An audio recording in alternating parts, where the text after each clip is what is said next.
Boom.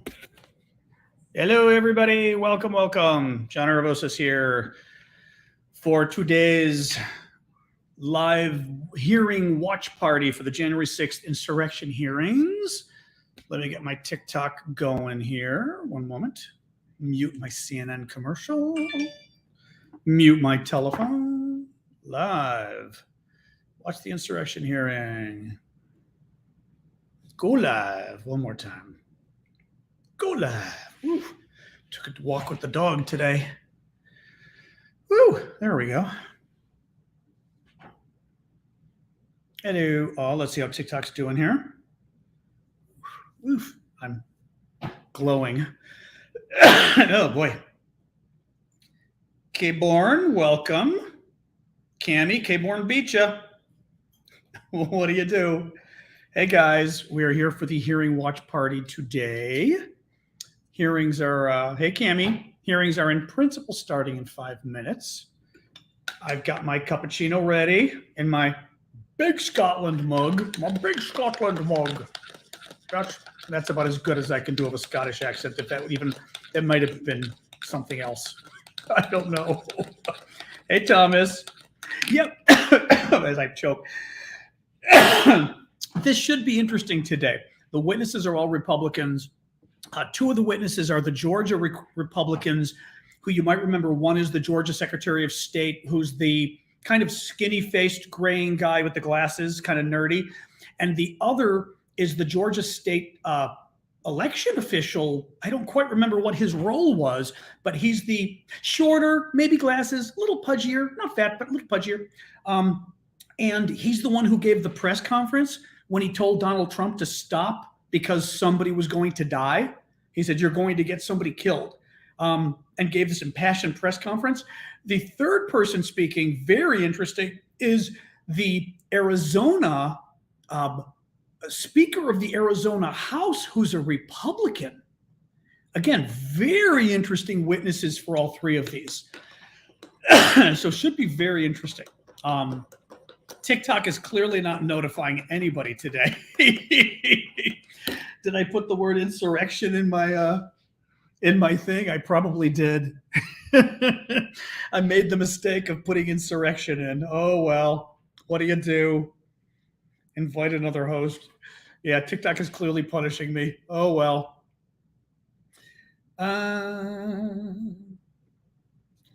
Thomas Walsh says there's this election worker who's going to testify about the death threats she and her mother received as well today. I heard somebody was going to be testifying about their death threats. I did not hear who that was going to be. Hello, Norway. And I don't think we're headed to a Great Depression. We might be headed towards a recession, but hey guys, Twitch notifications came in. That's good. YouTube, no TikTok. Surprise. All right, guys. Well, in principle, this starts in a few minutes, but yeah, today's going to be very interesting because it's the election. Well, the election officials from Georgia. Well, Mike Pence is an interesting question. They're still deciding if they're going to ask Mike Pence to speak or subpoena Mike Pence. Mike Pence should speak. I mean, he's intimately involved in this entire thing. Now, my guess is part of the question might be, what is Mike Pence going to say, right? So the committee would want to be very careful about that. Damian could not make it today. He's got a job thing in the afternoon.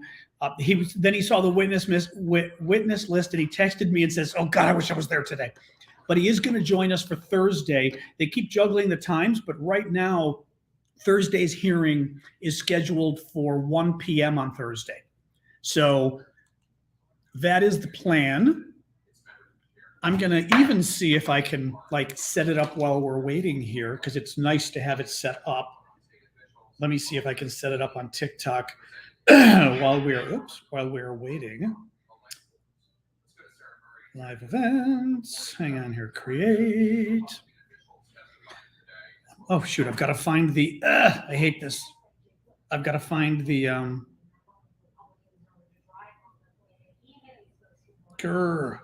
Where is this thing? Oh, it's going to be in my text. Sorry, I'm trying to find the language so I can repeat it here.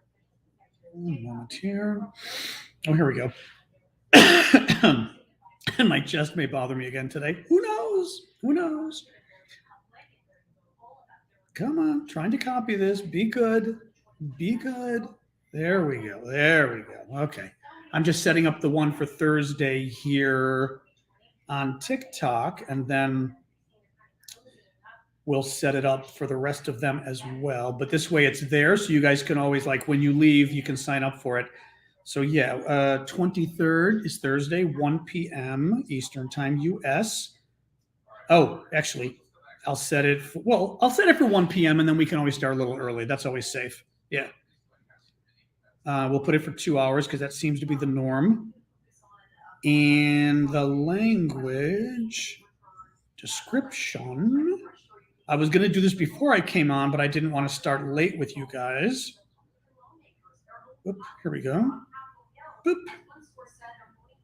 Boop. This is not the second. This is the fifth public. Or today's the fourth. I think this is the fifth coming up. June 23rd, 1 p.m.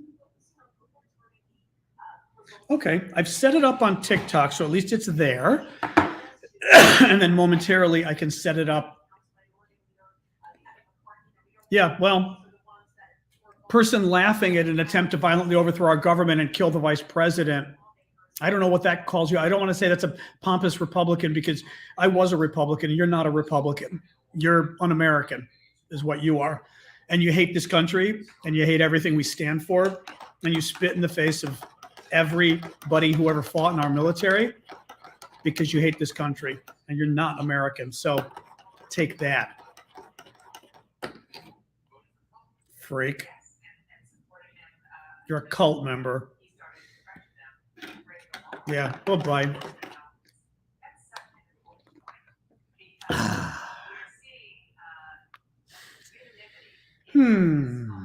This is my second cup of coffee of the day as well.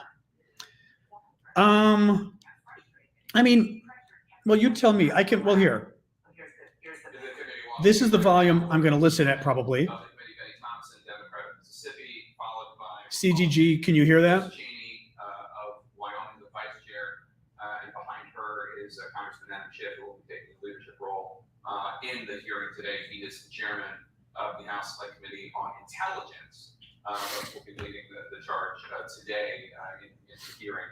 It's unusual. Who's crying? Covering so many of these hearings. Usually, some Republican crying. Gets to ask questions, but they're not doing it. Okay, that's fine then. Yeah. They're not doing it that way for this because they want to keep it focused. They haven't. Well, I don't want to put it too loud because then it's loud for me. I mean, I can put it like that, but it's a bit. It starts to get a bit loud for me, even though it's across the room. The Select Committee investigating the January 6th attack on the United States Capitol will be in order. Without objection, the chair is authorized to declare the committee in recess at any point. Right. Pursuant to House Deposition Authority Regulations. Thank you, music girl. The chair announces the committee's approval to release the deposition material presented during today's hearing. Actually, you're going to have a harder time hearing you guys because I'm using my good microphone, and my good microphone is very directional. So it doesn't pick up ambient sound very well on purpose. So just so you know. We showed that when the Prussia campaign failed and Mike Thanks, Pence CDG. fulfilled his constitutional obligation, Donald Trump turned a violent mob loose on him. We showed that the mob came within roughly 40 feet of the vice president. Today, we'll show that what happened to Mike Pence wasn't an isolated part of Donald Trump's scheme to overturn the election. In fact, pressuring public servants into betraying their oaths was a fundamental part of the playbook. And a handful of election officials in several key states stood between Donald Trump and the upending of American democracy. As we begin today, it's important to remember when we count the votes for president, we count the votes state by state. For the most part, the candidates who win the popular vote in a a state wins all the state's electoral college votes. Exactly, Jop. And whoever wins the majority of the electoral college votes wins the presidency. So when Donald Trump tried to overturn the election results, he focused on just a few states. He wanted officials at the local and state level to say the vote was tainted by widespread fraud and throw out the results. Even though, as we showed last week, there wasn't any voter fraud that could have overturned the election results. And like Mike Pence, these public servants wouldn't go along with Donald Trump's scheme.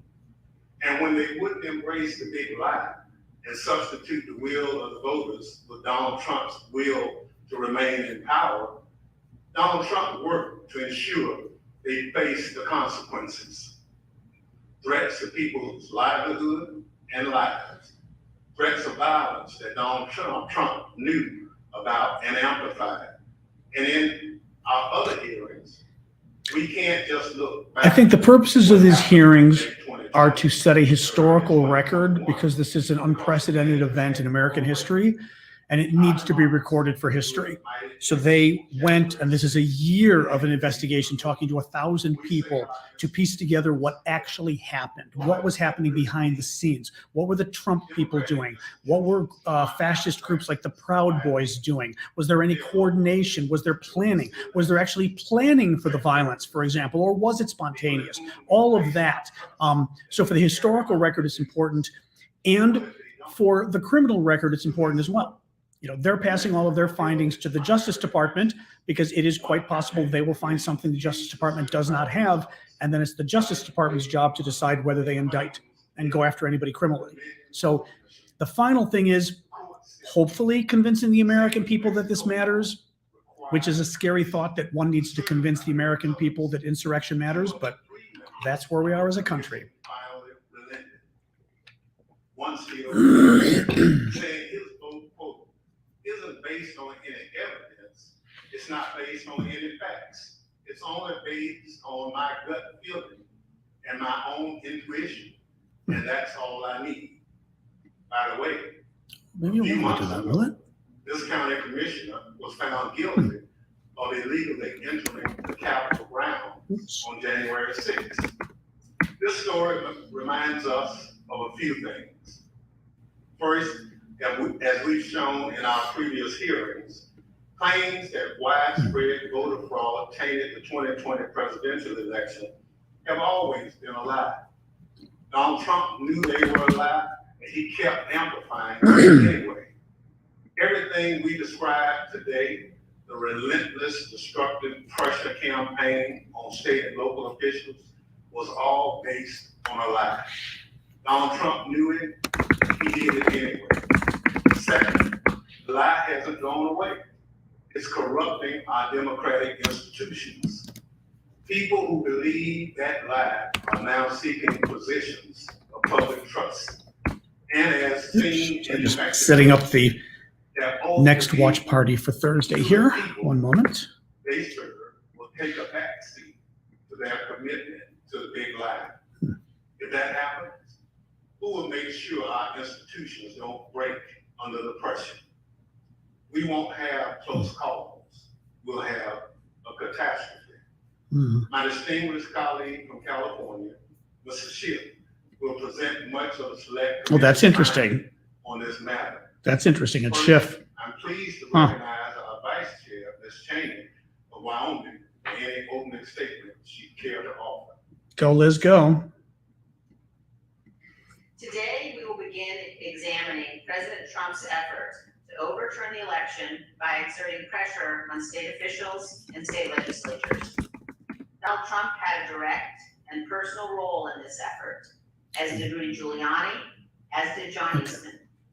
In other words, the same people who were attempting to pressure Pelosi had nothing to do with this, though. to reject electoral votes illegally. Were also It's not like she was guarding the doors with a gun. The outcome of the 2020 election. This was about Donald Trump and his enablers in the These House efforts to overturn the election and Senate. independently serious. Each deserves attention both by Congress and by our Department of Justice. I think that's true, Miss Mickey. As the federal Let's hear court has Liz. already indicated, these efforts were also part of a broader plan. And all of this was done in preparation for January 6th. I would note 2 points for particular focus today. First, today you will hear about calls made by President Trump to officials of Georgia and other states. As you listen to these tapes, keep in mind what Donald Trump already knew at the time he was making those calls. He had been told over and over again that his stolen election allegations were nonsense. For example, this is what former Attorney General Bill Barr said to President Trump about allegations in Georgia. We took a hard look at this ourselves, and based on our review of it, including the interviews of the key witnesses, the Fulton County allegations had no merit. The ballots under the table were legitimate ballots. They weren't in a suitcase. They had been pre-opened for eventually feeding into the machine. All the stuff about the water leak and that there was some subterfuge involved. We felt there was some confusion, but there was no evidence of a subterfuge to create an opportunity to feed things into the count. And so we didn't see any evidence of fraud in the Fulton County episode. And Acting Deputy Attorney General Richard Donahue told Donald Trump this. And I said something to the effect of, sir, we've done dozens of investigations, hundreds of interviews. The major allegations are not supported by the evidence developed. Mr. Trump was told by his own advisors that he had no basis for his stolen election claims. Yet he continued to pressure state officials to change the election results. Second, you will hear about a number of threats and efforts to pressure state officials to reverse the election outcome. One of our witnesses today, Gabriel Sterling, explicitly warned President Trump about potential violence on December 1st, 2020, more than a month before January 6th. You will see excerpts from that video repeatedly today. It has all gone too far. All of it. Joe gentleman today asked for Chris Krebs, a patriot who ran CISA, to be shot. A 20-something tech in Gwinnett County today has death threats and a noose put out saying he should be hung for treason because he was transferring a report on batches from an EMS to a county computer so he could read it. It has to stop. Mr. President, you have not condemned these actions or this language. Senators, you have not condemned this language or these actions. This has to stop. We need you to step up, and if you're going to take a position of leadership, show some. My boss, Secretary Raffensperger, his address is out there. They have people doing the care dance around their house. They have people. I did, Illette. I have no idea how. It has to stop. That's funny you saw that. This is elections. This is the backbone of democracy. And all of you who have not said a damn word are complicit in this. This guy was amazing. The point is this. Donald Trump He's one of the did ones not testifying care today. about the threats of violence. He did not condemn them. He made no effort to stop them. He went forward with his fake allegations anyway. One more point.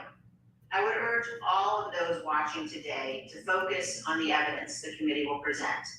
Don't be distracted by politics. This is serious. We cannot let America become a nation of conspiracy theories and thug violence. Finally, I want to thank our witnesses today for all of your service to our country.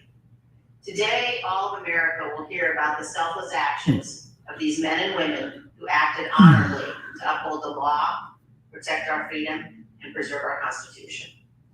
Today, Mr. Chairman, we will all see an example of what truly makes America great. Thank you, Mr. Chairman. I yield back. Without objection, the chair recognizes the gentleman from California, Mr. Schiff, for an opening statement. Thank you, Mr. Chairman and Madam Vice Chair. Schiff is good. On November 3rd, 2020, Donald Trump ran for re-election to the office of the presidency, and he lost.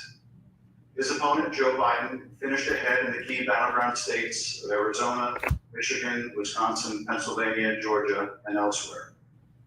Nevertheless, and for the first time in history, the losing presidential candidate fought to hold on to power. As we have seen in previous hearings, he did so through a variety of means.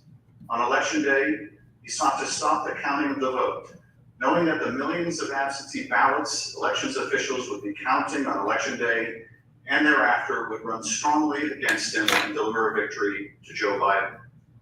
Next, and when he could not stop the counting, he tried to stop state legislatures and governors from certifying the results of the election. He went to court and filed dozens of frivolous lawsuits, making unsubstantiated claims of fraud.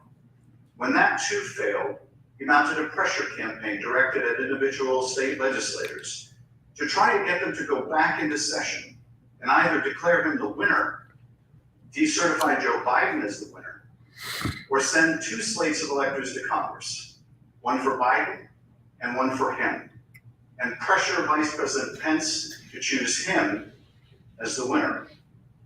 But the state legislatures wouldn't go along with this scheme, and neither would the vice president. None of the legislatures agreed to go back into special session and declare him the winner. No legitimate state authority in the states Donald Trump lost would agree to appoint fake Trump electors and send them to Congress. But this didn't stop. I'm on CNN Live.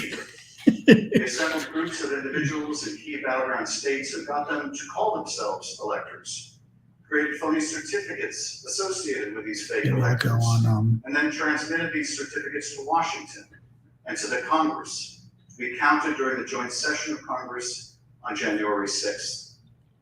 None of this worked.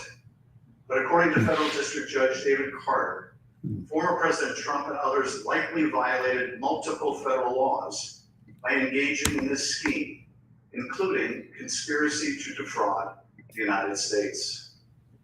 You will hear evidence of the former president and his top advisors' direct involvement in key elements of this plot. Here, I'll put on CNN on my web. It'll be faster, maybe, or more up to speed. Let's see.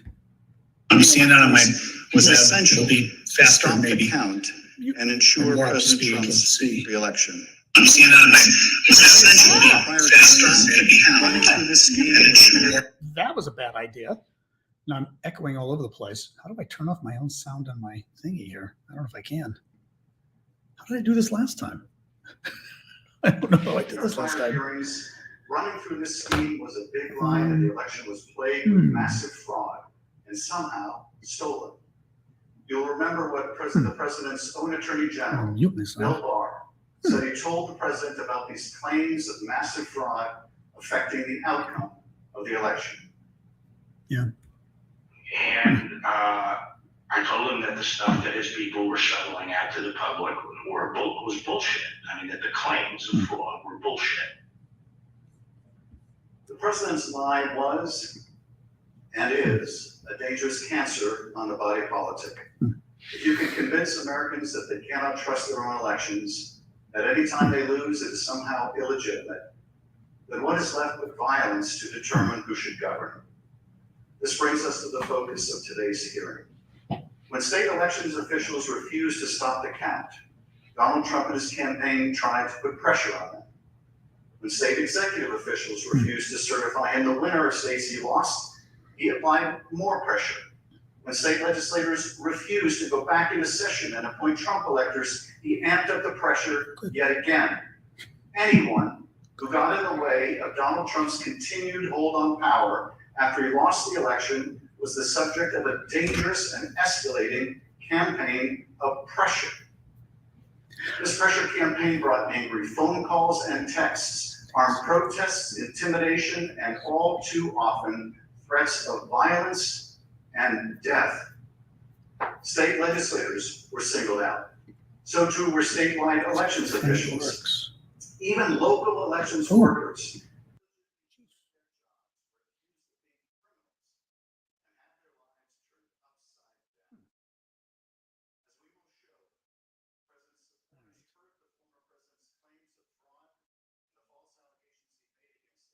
Try this now. Okay, there we go. There we go.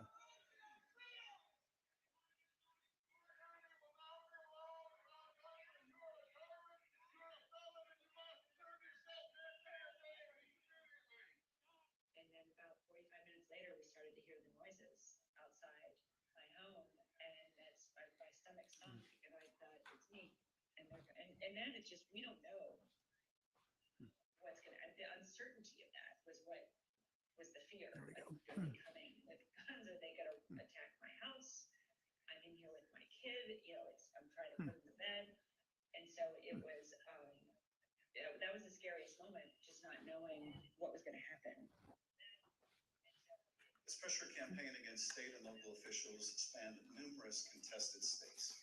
As you will see in this Just video, checking my produced speakers by off. the Select Committee. It is. My name is Josh Solomon. I'm an investigative counsel for the House Select Committee to Ooh, investigate not the off. January 6th attack on the United States Capitol. Beginning in late November 2020, the president and his lawyers started appearing before state legislators, urging them to give their electoral votes to Trump, even though he lost the popular vote. I represent President Trump along with Janet Ellis, and this is our fourth or fifth hearing. This election has to be turned around because we won Pennsylvania by a lot and we won all of these swing states by a lot. This was a strategy with both practical and legal elements. The Select Committee was obtained an email from just 2 days after the election, in which a Trump campaign lawyer named Peter Mitchell asked another Trump lawyer, John Eastman, to write a memo justifying the idea. When do you remember this coming up as an option in the post-election period for the first time? Right after the election. It might have been before the election. Eastman prepared a memo attempting to justify this strategy, which was circulated to the Trump White House, Rudy Giuliani's legal team, and state legislators around the country. And he appeared before the Georgia state legislature to advocate for it publicly. You could also do what the Florida legislature was prepared to do, which is to adopt a slate of electors yourselves. And when you add in the mix of the significant statistical anomalies and sworn affidavits and video evidence of outright election fraud, I don't think it's just your authority to do that, but quite frankly, I think you have a duty to do that, to protect the integrity of the election here in Georgia. But Republican officials in several states released public statements recognizing that President Trump's proposal was unlawful. For instance, Georgia Governor Brian Kemp called the proposal unconstitutional, while Arizona House Speaker Rusty Bowers wrote that the idea would undermine the rule of law. The pressure campaign to get state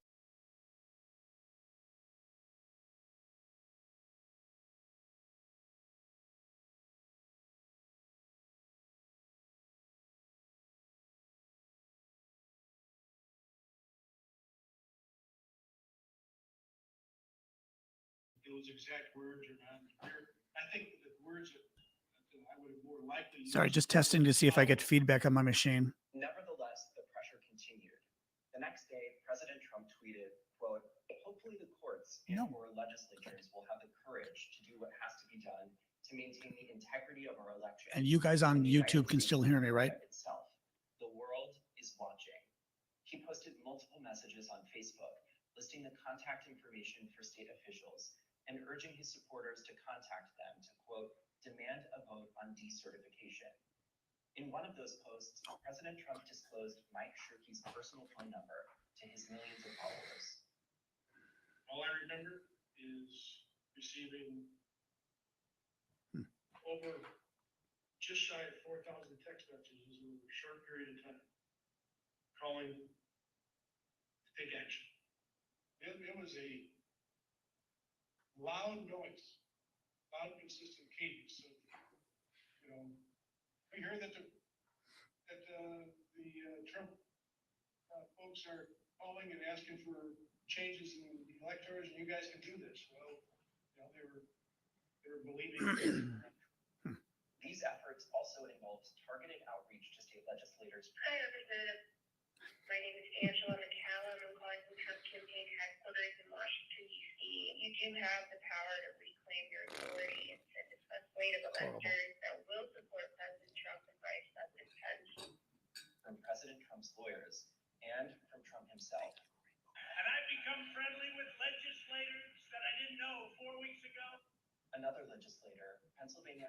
Speaker Brad Cutler received daily voicemails from Trump's lawyers in the last week of November. Mr. Speaker, this is Rudy Giuliani and Janet Ellis. We're calling you together because we'd like to discuss, obviously, the election.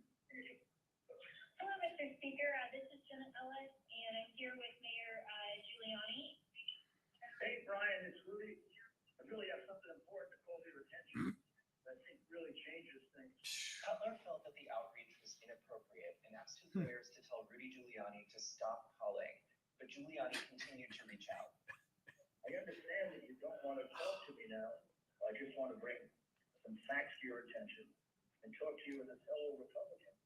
On December 30th, Trump ally Steve Bannon announced a protest at Cutler's home.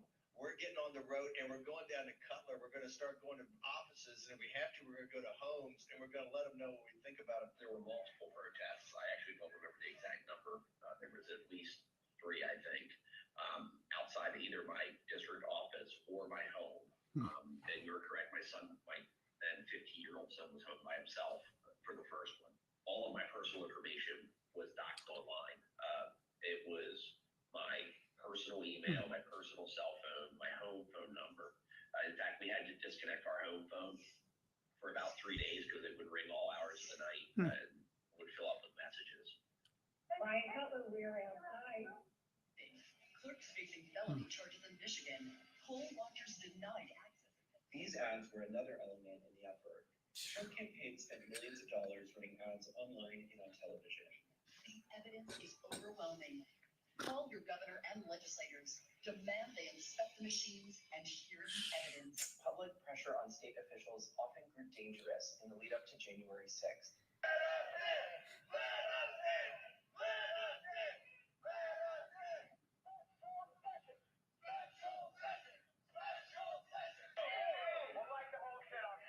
What are we going to do? What can you and I do to stay Whoa. besides film? Although you should not, I'm not advising that, but I mean, what else do you need to do, right? He's a frickin' right-wing pig. The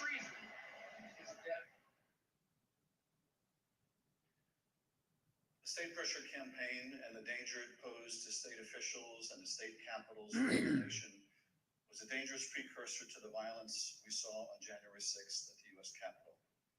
Today, you'll hear from Rusty Bowers, Republican Speaker of the Arizona House of Representatives. He will tell us about his conversations with the president, Rudy Giuliani, and John Eastman, and what the president's team asked of him, and how his oath of office would not permit it. You will then hear from Brad Raffensperger, Republican Secretary of State of Georgia, who Trump directed to, quote, find 11,780 votes that did not exist, but just the exact number of votes needed to overtake Joe Biden. You will also hear from Gabriel Sterling, the his chief operating officer, about the spurious claims of fraud in the elections in Georgia, and who, responding to a cascading set of threats to his elections team, warned the president to stop, that someone was going to get killed. And you will hear from Wandrea Shamos, a former local elections worker in Fulton County, Georgia, about how all of the lies about the election impacted the lives of real people who administer our elections and still do. You will hear what they experienced when the most powerful man in the world, the President of the United States, sought to cling to power after being voted out of office by the American people. The system held, but barely. And the system held because people of courage, Republicans and Democrats, like the witnesses you will hear today, put their oath to the country and Constitution above any other consideration. They did their jobs, as we must do ours. Thank you, Mr. Chairman, and I yield back. I now welcome our first panel of witnesses. We're joined today by a distinguished legislator from Arizona, Rusty Bowers, who's a Republican Speaker of the Arizona House of Representatives. Mr. Bowers was first elected to the state legislature in 1993 and has served as Speaker since 2019. Welcome, Speaker Bowers. Brad Raffensperger is the 29th Secretary of State of Georgia, serving in this role since 2019. As an elected official and a Republican, Secretary Raffensperger is responsible for supervising elections in Georgia and maintaining the state's public records. Welcome, Mr. Secretary. Gabriel Sterling is the Chief Operating Officer in the Georgia Secretary of State's office. Mr. Sterling was the statewide voting system implementation manager for the 2020 election in Georgia, responsible for leading the Secretary of State's response to the COVID pandemic and rolling out modernized voting equipment. I will swear in our witnesses. Witnesses will please stand. Raise your right hand. You swear affirm the privilege that testimony you are about to give is the truth, whole truth, and nothing but the truth. That you are. Thank you. Please be seated. The record reflect that the witnesses answered in the affirmative. Speaker Bowers, thank you for being with us today. The Speaker of the Arizona House and a self-described conservative Republican, who campaigned for President Trump and with him during the 2020 election.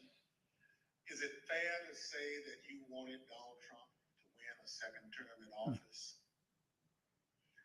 Please. Yes, sir. Thank you. And is it your understanding that President Biden was the winner of the popular vote in Arizona in 2020? Yes, sir. Thank you. Pursuant to Section 5C8 of House Resolution 503, the chair recognizes the gentleman from California, Mr. Schiff, for questions. Speaker Bowers, thank you for being with us today. Before we begin with the questions that I have prepared for you, I wanted to ask you about a statement that I had Schiff on my podcast. He's very good. prior to the I'll have to see if I can get him for this. You got a chance to review that statement? My counsel called from Arizona and read it to me. Yes, sir. That statement, I won't read it in its entirety. Former President Trump begins by calling you a rhino Republican in name only. He then references a conversation in November 2020 in which he claims that you told him that the election was rigged and that he had won Arizona. To quote the former president, during the conversation, he told me the election was rigged and that I won Arizona, unquote. Did you have such a conversation with the president? I did have a conversation with the president. A rhino is a Republican in name only.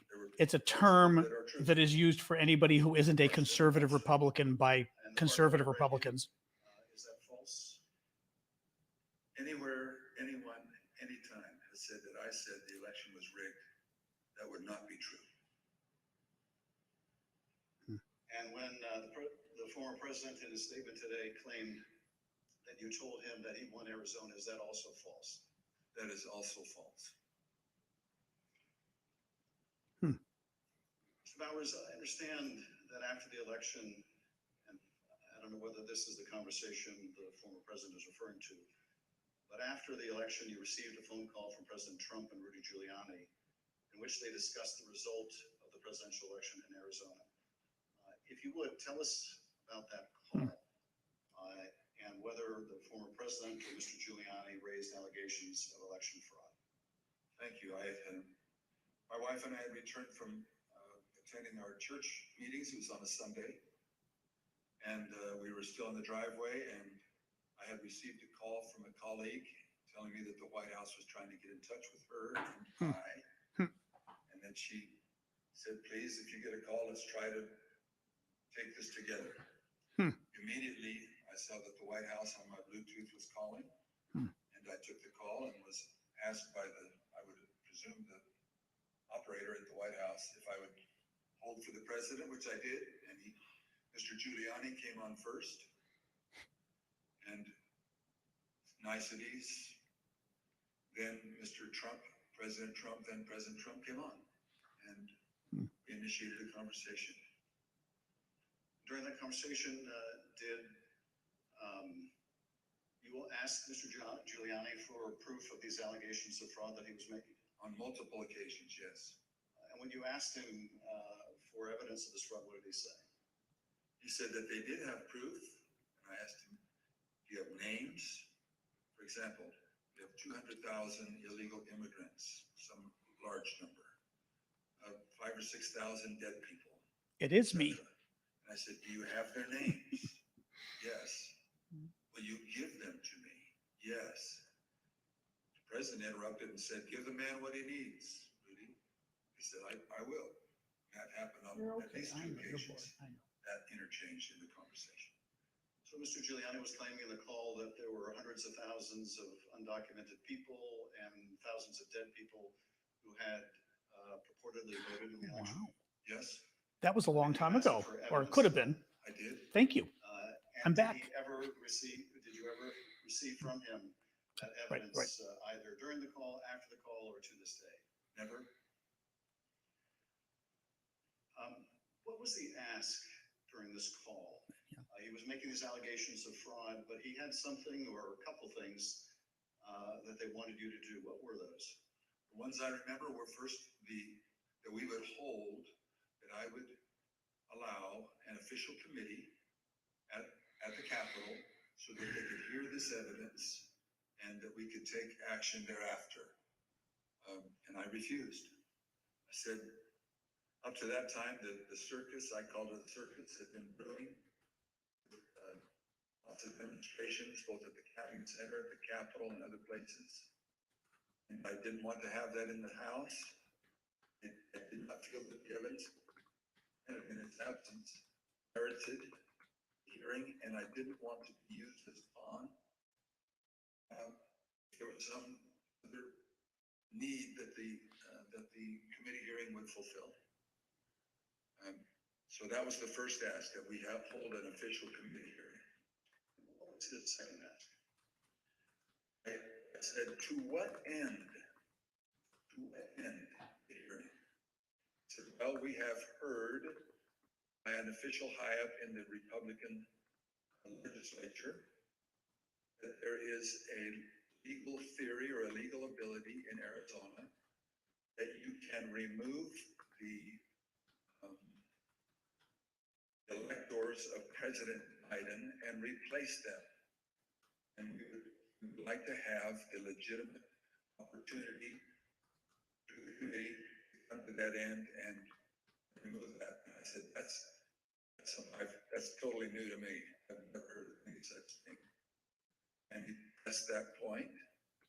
I said, look, you are asking me to do something that is counter to my oath. I swore to the Constitution to uphold it.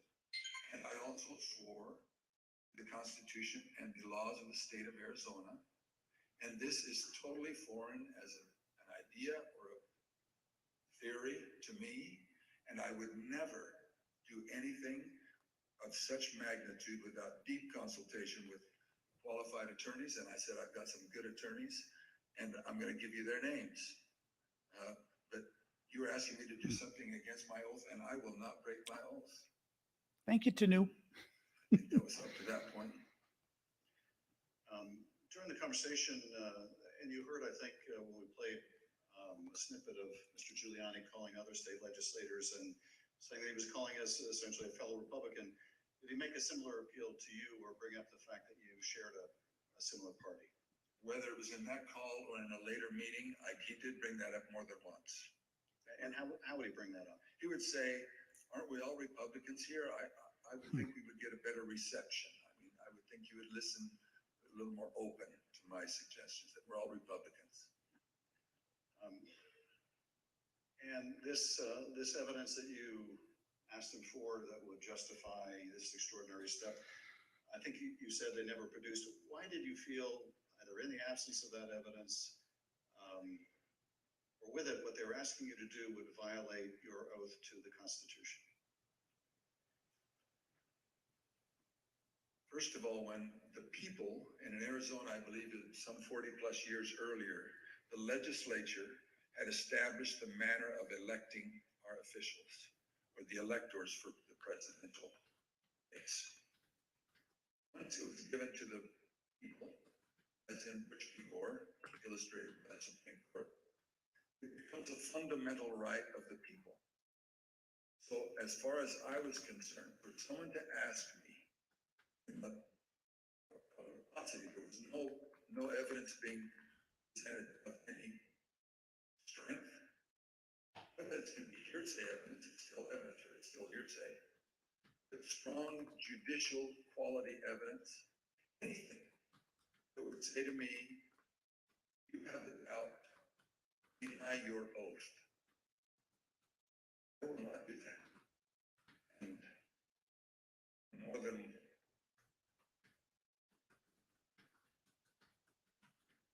one occasion throughout all this has been brought up.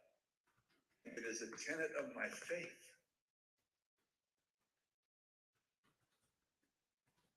that the Constitution is inspired.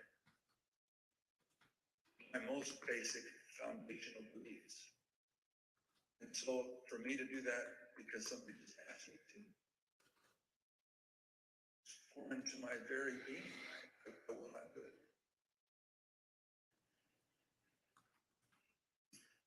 During that conversation, Speaker Bowers, did you ask him if what he was proposing had ever been done before? I did. And what did he say? He said, well, I'm not familiar with Arizona law or any other laws, but I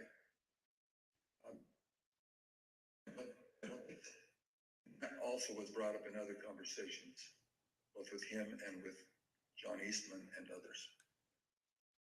Mr. Bowers, I understand that a week after that call, Mr. Giuliani appeared with others associated with President Trump's effort to overturn the result of the election at a purported legislative hearing in a hotel ballroom in Phoenix. Was this an official hearing of the state legislature? What the fuck? It was not.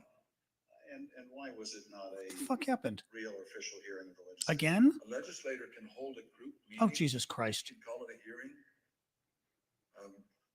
But when they ask It copied the wrong one again. hearing, we establish it by protocol. Unbelievable. Public notice, etc. Oh, no, that's right. Oh, that's the right one. Yes, it said the right one this time. It doesn't need to be. It's the right one now. It's a hearing off campus. And in this case, I had been asked on several occasions to allow a hearing. I had denied it, but said, you're free to hold a meeting, any meeting you want, to the person who asked, and which he ultimately did. I think he was a little frustrated, but he ultimately did. This meeting was the same day, I believe, that the governor of Arizona, Ducey, certified Biden as the winner of the presidential election in Arizona. Did you meet with Mr. Giuliani and his associates while they were in Phoenix sometime after that purported legislative hearing at the hotel? Yes, I did, sir. And at that meeting, did Mr. Giuliani raise any specific allegations of election fraud again? His initial comments were, again, the litany of groups of illegal individuals or people deceased, etc. And he brought that up, and I wasn't alone in that meeting. There were others, and other members of the Senate aggressively questioned him. And then I proceeded to question him on the proof that he was going to bring me, etc. But he did bring those up, yes. And these other legislators were also Republican members of the Senate? They were, yes, sir. And did they also press him for proof of these allegations? They pressed him very strongly. Two of them especially, very strongly. And at some point, did Mr. Giuliani ask one of the other attorneys on his team to help him out with the evidence? He did. He asked Jenna Ellis, who was sitting to his right.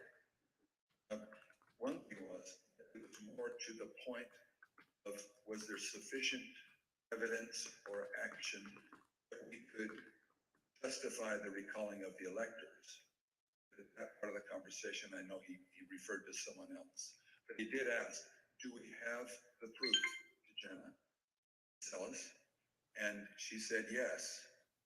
And I said, I want the names. Do you have the names? Yes. Do you have how they voted? We have all the information. I said, can you get to me that information? Did you bring it with you? She said, no, both. Yeah. Mr. Giuliani I don't have it, sorry. I asked generally if they brought it with them. She He said, no, it's not with me, but we can get it to you. Yeah, I sure. said, then you didn't bring me the evidence, which was repeated in different iterations for some period of time. At some point, did one of them make a comment that they didn't have evidence, but they had a lot of theories? That was Mr. Giuliani. And what exactly did he say and how that come up? My recollection, he said, we've got lots of theories, we just don't have the evidence. I don't know if that was a gaffe or he didn't think through what he said, but both myself and others in my group, the three in my group and my council, both remembered that specifically, and afterwards we kind of laughed about it. And getting back to the ask in that phone call that preceded this meeting, he wanted you to have the legislature dismiss Biden electors and replace them with Trump electors on the basis of these theories of fraud. He did not say it in those exact words, but he did say that Arizona law, according to what he understood, that would be allowed, and that we needed to come into session to take care of that, which initiated a discussion about, again, what I can legally and not legally do, and I can't go into session in Arizona unilaterally or on my sole prerogative. This meeting or at any other later time, did anyone provide you with evidence of election fraud sufficient to affect the outcome of the presidential election in Arizona? No one provided me ever such evidence. The subcommittee has uncovered evidence in the course of our investigation that had stopped the steel protests at state capitals across the country. There were individuals with ties to the groups or parties involved in the January 6th attack on the U.S. Capitol. One of those incursions took place in the Arizona House of Representatives building, as you can see in this footage.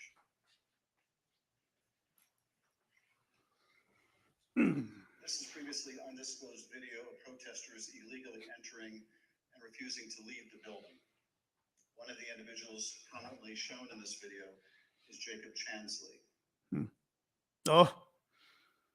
Perhaps better known as the QAnon shaman, this rioter entered the Capitol on January 6th, was photographed leaving a threatening note on the dais in the U.S. Senate chamber, and was ultimately sentenced to 41 months in prison after pleading guilty to obstruction of an official proceeding. Other protesters who occupied the Arizona House of Representatives building included Proud Boys, while men armed with rifles. Let's not guess my age. I understand these protesters were calling for you by name, Speaker Bowers. Is that correct? That's correct. Speaker Bowers, did the president call you again in later in December? He did, sir. Did you tell the president in that second call that you supported him, that you voted for him, but that you were not going to do anything illegal for him? I did, sir. Nevertheless, his lawyer, John Eastman, called you some days later on June 4th, 2021. And he did have a very specific ask that would have required you to do just what you had already told the president you wouldn't do, something that would violate your oath. Is that correct? That's correct. It wasn't just me. I had my counsel and others on the call. And what did Dr. Eastman want you to do? That we would, in fact, take a vote to overthrow, or I shouldn't say overthrow, that we would decertify the electors, and that because we had plenary authority to do so. And he cited Article 2, Section 1, I think it's Clause 2, and said that in his opinion that gave us the authority if there was, I don't recall him saying sufficient evidence, but there was some call or some strong reason to do so that we, or justification to do so that we could do that. I'll talk about the Ukraine stuff tonight at 6 o'clock Eastern time. We have our Ukraine discussion, and we'll get into Kaliningrad. Again, I took an oath. For me to take that, to do what you do, would be counter to my oath. I don't recall if it was in that conversation clearly that we talked more about the oath, but I said, what would you have me do? And he said, just do it and let the court sort it out. And I said, you're asking me to do something that's never been done in history, the history of the United States. And I'm going to put my state through that without sufficient proof. And that's going to be good enough with me? That I would put us through that, my state, that I swore to uphold both in Constitution and in law? No, sir. He said, well, that's my suggestion would be just do it and let the courts figure it all out. And I didn't use that exact phrase, but that was what his meaning was, and I declined, and I believe that was close to the end of our phone call. And again, this took place after you had recently spoken with President Trump and told him that you wouldn't do anything illegal for him, is that right? Days after, obviously days after, but a few days. I told President Trump you would not do anything illegal for him. I did, both times. And you told Dr. Eastman that you did not believe there was legal support to justify what he was asking, but he still wanted you to do it and effectively let the courts work it out? I've been warned, don't say things you think, maybe he said, but I do remember him saying that the authority of the legislature was plenary, and that you can do it. I said, then you should know that I can't even call the legislature into session without a 2/3 majority vote. We're only 30 plus 1. There's no way that could happen. But in your view, what he was asking you to do would have violated your oath to the Constitution, both the United States Constitution and the Constitution of the state of Arizona. Yes, sir. Did you also receive a call from U.S. Representative Andy Biggs of Arizona on the morning of January 6th? I did. And what did Mr. Biggs ask you to do? I believe that was the day that the vote was occurring to each state to have certification, or to declare the certification of the electors. And he asked if I would sign on both to a letter that had been sent from my state and or that I would support the decertification of the electors. And I said I would not. Mr. Speaker, on December 4th, 2020, shortly after your meeting with Rudy Giuliani and other allies. We are listening to the fourth congressional hearing about the January 6th insurrection. Calls for the legislature to overturn the 2020 certified election results. The statement is very straightforward in explaining the, quote, breathtaking request, unquote, made by representatives of President Trump. Quote, that the Arizona legislature overturn the certified results of last month's election and deliver the state's electoral college votes to President Trump, unquote. Why did you believe, as you wrote in this statement, that the rule of law forbid you from doing what President Trump and his allies wanted you to do? Representative, I'm sorry, I should be saying, Mr. Chairman, Representative Schiff, there's two sides to the answer. One is, what am I allowed to do, and what am I forbidden to do? We have no legal pathway, both in state law nor to my knowledge in federal law, for us to execute such a request.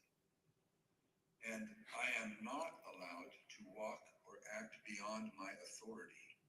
If I'm not specifically authorized as a legislator, as a legislature, then I cannot act to the point of calling us into session. Some say that just a few legislators have plenary authority. And that has come as part of all of this discussion, I'll call it. But so to not have authority and be forbidden to act beyond my authority on both counts, I'm not authorized to take such action, and that would deny my oath. In your statement, you included excerpts from President Ronald Reagan's inaugural address in 1981. The newly inaugurated president told the country, quote, the orderly transfer of authority is called for in the Constitution, routinely takes place as it has for almost 2 centuries, and few of us stop to think how unique we really are. In the eyes of many in the world, this every 4-year ceremony we accept as normal is nothing less than a miracle. Tell us, if you would, Mr. Speaker, why did you include President Reagan's words in your public statement? Mr. Chairman, Representative Schiff, because I have a lot of admiration for Ronald Reagan. I had the opportunity of going to his home with one other person and walking through, and I have a lot of admiration for him. When he pointed out, which is, I have lived in other country for a period of time and have visited a few countries, and during election times, the fact that we allow an election, support an election, and stand behind the election, even in the past when there have been serious questions about the election, and then move on without disturbance and with acceptance that we choose to follow the outcome of the will of the people. That will means a lot to me, and I know it meant a lot to him. So I included that.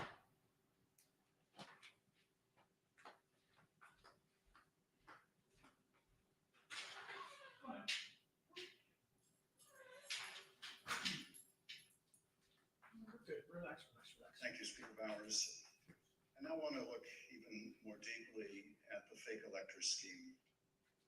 Every 4 years, citizens from all over the United States go to the polls to elect their president.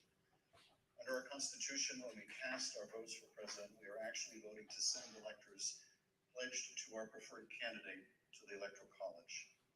In December, the electors in each state meet, cast their votes, and send those votes to Washington. There is only one legitimate slate of electors from each state. On the 6th day of January, Congress meets in a joint session to count those votes, and the winner of the Electoral College vote becomes the president. In this next segment, you'll hear how President Trump and his campaign were directly involved in advancing and coordinating the plot to replace legitimate Biden electors with fake electors not chosen by the voters. You'll hear how this campaign convinced these fake electors to cast and submit their votes through fake certificates, telling them that their votes would only be used in the event that President Trump won his legal challenges. But when the president lost those legal challenges, courts rejected them as frivolous and without merit, the fake elector scheme continued. At this point, President Trump's own lawyers, so-called Team Normal, walked away rather than participate in the plan. And his own White House counsel's office said that the plan was not legally sound. Let's play the following video produced by the Select Committee. My name is Casey Lucier. I'm an investigative counsel for the House Select Committee to investigate the January 6th attack on the United States Capitol. On November 18th, a lawyer working with the Trump campaign named Kenneth Cheeseborough wrote a memo arguing that the Trump campaign should organize its own electors in the swing states that President Trump had lost. The Select Committee received testimony that those close to President Trump began planning to organize fake electors for Trump in states that Biden won in the weeks after the election. Who do you remember being involved in those early discussions around the Thanksgiving time regarding having alternate electors meet? Mr. Giuliani, several of Mr. Giuliani's associates, Mr. Meadows,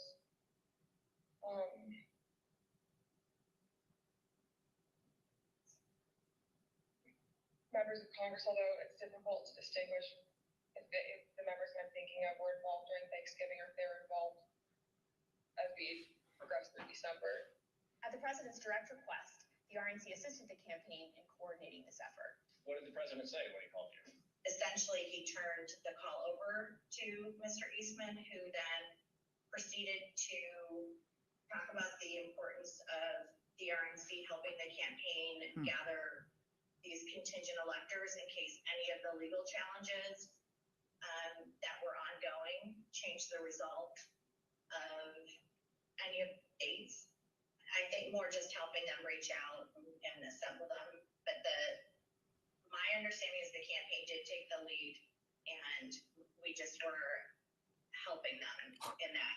Look at her. Oh, I didn't do it. Trump and his supporters continued to lose lawsuits. Some campaign lawyers became convinced that convening electors in states that Trump lost was no longer appropriate. I just remember I either replied or called somebody saying, unless we have litigation pending this, like in these states, like I don't think this is appropriate, or this isn't the right thing to do. I don't remember how I phrased it, but I got into a little bit of a back and forth. But I think it was with Ken Cheeseborough, where I said, all right, you just get after it. Like I'm out. At that point, I had Josh Finley email Mr. Chesbrough politely to say, this is your task.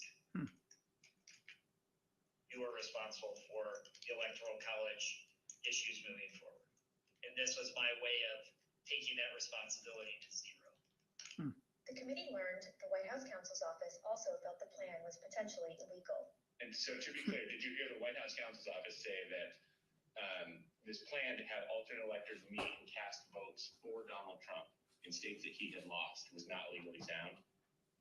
Yes, sir. And who was present for that meeting that you remember? It was in our offices, Mr. Meadows, Mr. Giuliani, and a few of Mr. Giuliani's associates. The select committee interviewed several of the individual fake electors, as well as Trump campaign staff who helped organize the effort. We were just, kind of useful idiots or rubes at that point. A strong part of me really feels that it's just kind of as the road continued and as it was failure, that got formulated as what do we have on the table? Let's just do it. And now, after what we've told you today about the select committee's investigation about the conclusion of the professional lawyers on the campaign staff, Justin Clark, Matt Morgan, and Josh Finley, about their unwillingness to participate in the convening of these electors, how does that contribute to your understanding of these issues? I'm angry.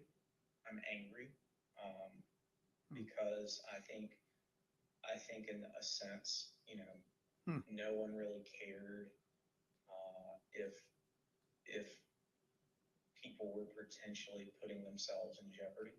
Would you have not wanted to participate in this any further as well? I absolutely would not have. Yeah, if only somebody could have told him he was hoping to re-elect a criminal liar who doesn't care about anybody. Please. We're not on board. These guys crack me up. Yeah. I was told I'm that disappointed. these would only I'm count hurt. if a court ruled in our favor. So that would have been using our electors, in ways that we weren't told about, and we wouldn't have supported. Documents obtained by the select committee indicate that instructions were given to the electors in several states that they needed to cast their ballots in complete secrecy. Because this scheme involved fake electors, those participating in certain states had no way to comply with state election laws, like where the electors were supposed to meet. One group of fake electors even considered hiding overnight to ensure that they could access the state capitol, as required in Michigan. Did Mr. Norton say who he was working with at all on this effort to have electors meet? He said he was working with the president's campaign. He told me that the Michigan Republican electors were planning to meet in the Capitol and hide overnight so that they could fulfill the role of casting their vote in per law in the Michigan chambers. And I told him in no uncertain terms that that was insane and inappropriate. In one state, fake electors even asked for a promise that the campaign would pay their legal fees if they got sued or charged with a crime. Ultimately, fake electors did meet on December 14th, 2020 in Arizona, Georgia, Michigan, Pennsylvania, New Mexico, Nevada, and Wisconsin. At the request of the Trump campaign, the electors from these battleground states signed documents falsely asserting that they were the, quote, duly elected electors from their state, and submitted them to the National Archives and to Vice President Pence in his capacity as President of the Senate. It's criminal Here's fraud. what some of the fake elector certificates look like as compared to the real ones. No. These ballots had no legal Hi. effect. It's on your face. In an email produced to the select committee, Dr. Eastman told a Trump campaign representative that it did not matter that the electors had not been approved by a state authority. Quote, the fact that we have multiple slates of electors demonstrates the uncertainty of either. That should be enough. He urged that Pence act boldly and be challenged. Documents produced to the Select Committee show that the Trump campaign took steps to ensure that the physical copies of the fake electors' electoral votes from 2 states were delivered to Washington for January 6th. Text messages exchanged between Republican Party officials in Wisconsin show that on January 4th, the Trump campaign asked for someone to fly their fake electors' documents to Washington. A staffer for Wisconsin Senator Ron Johnson texted a staffer for Vice President Pence just minutes before the beginning of the joint session. This staffer stated that Senator Johnson wished to hand-deliver to the Vice President the fake electors' votes from Michigan and Wisconsin. The Vice President's aide unambiguously instructed them not to deliver the fake votes to the Vice President. Even though the fake elector slates were transmitted to Congress and the executive branch, the Vice President held firm in his position that his role was to count lawfully submitted electoral votes. Joseph R. Biden Jr.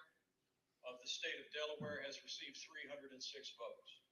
Donald J. Trump of the state of Florida has received 232 votes. Which is what he did when the joint session resumed on January 6th after the attack on the Capitol.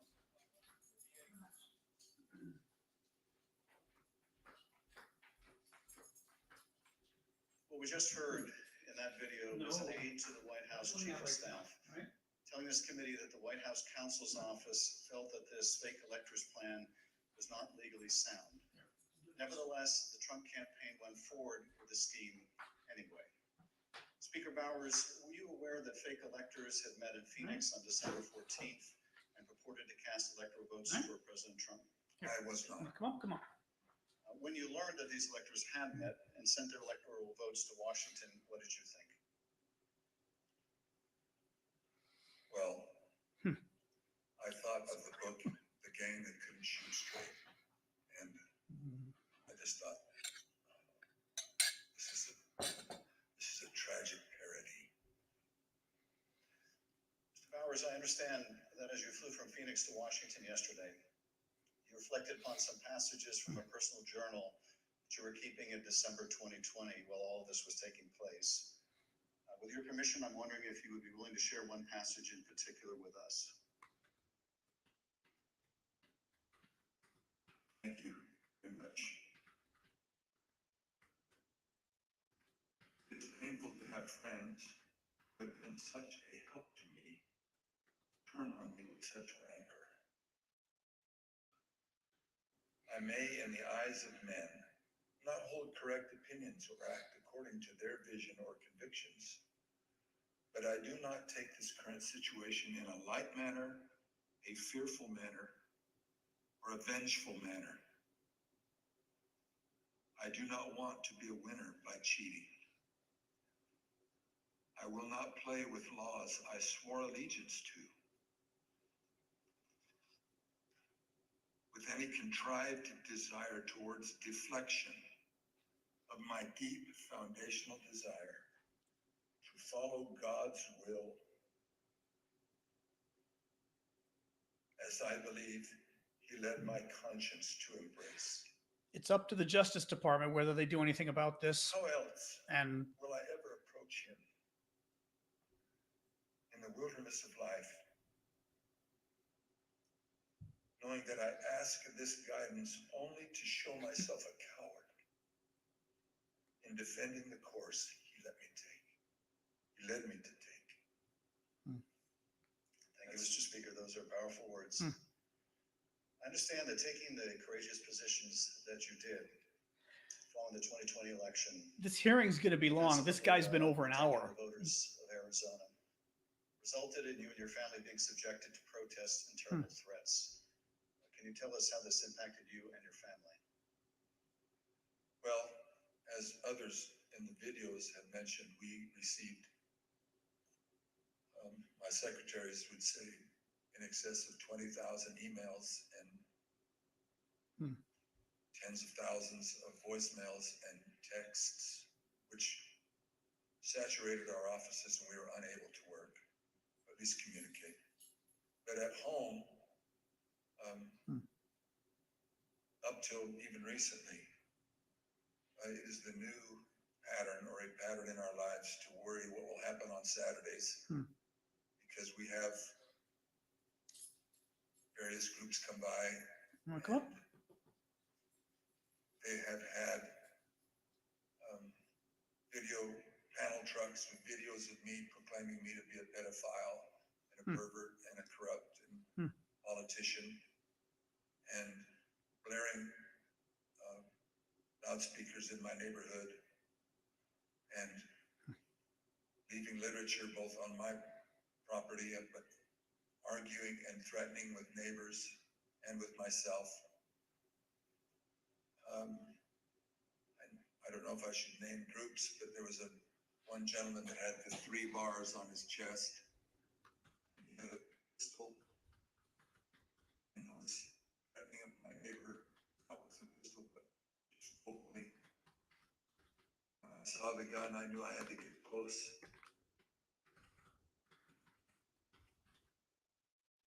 And at the same time, on some of these, we had the daughter who was gravely ill, was upset by what's happening outside, and my wife, that is a valiant person, very, very strong, very strong woman.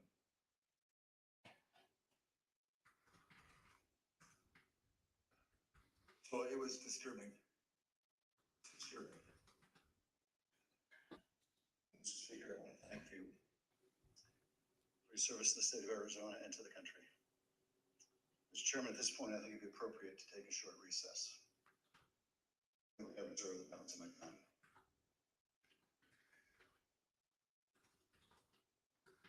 Chair requests that those here in the room remain seated until the count, please. Exclude members and witnesses from the room. We'll have 5 minutes. 5-minute recess.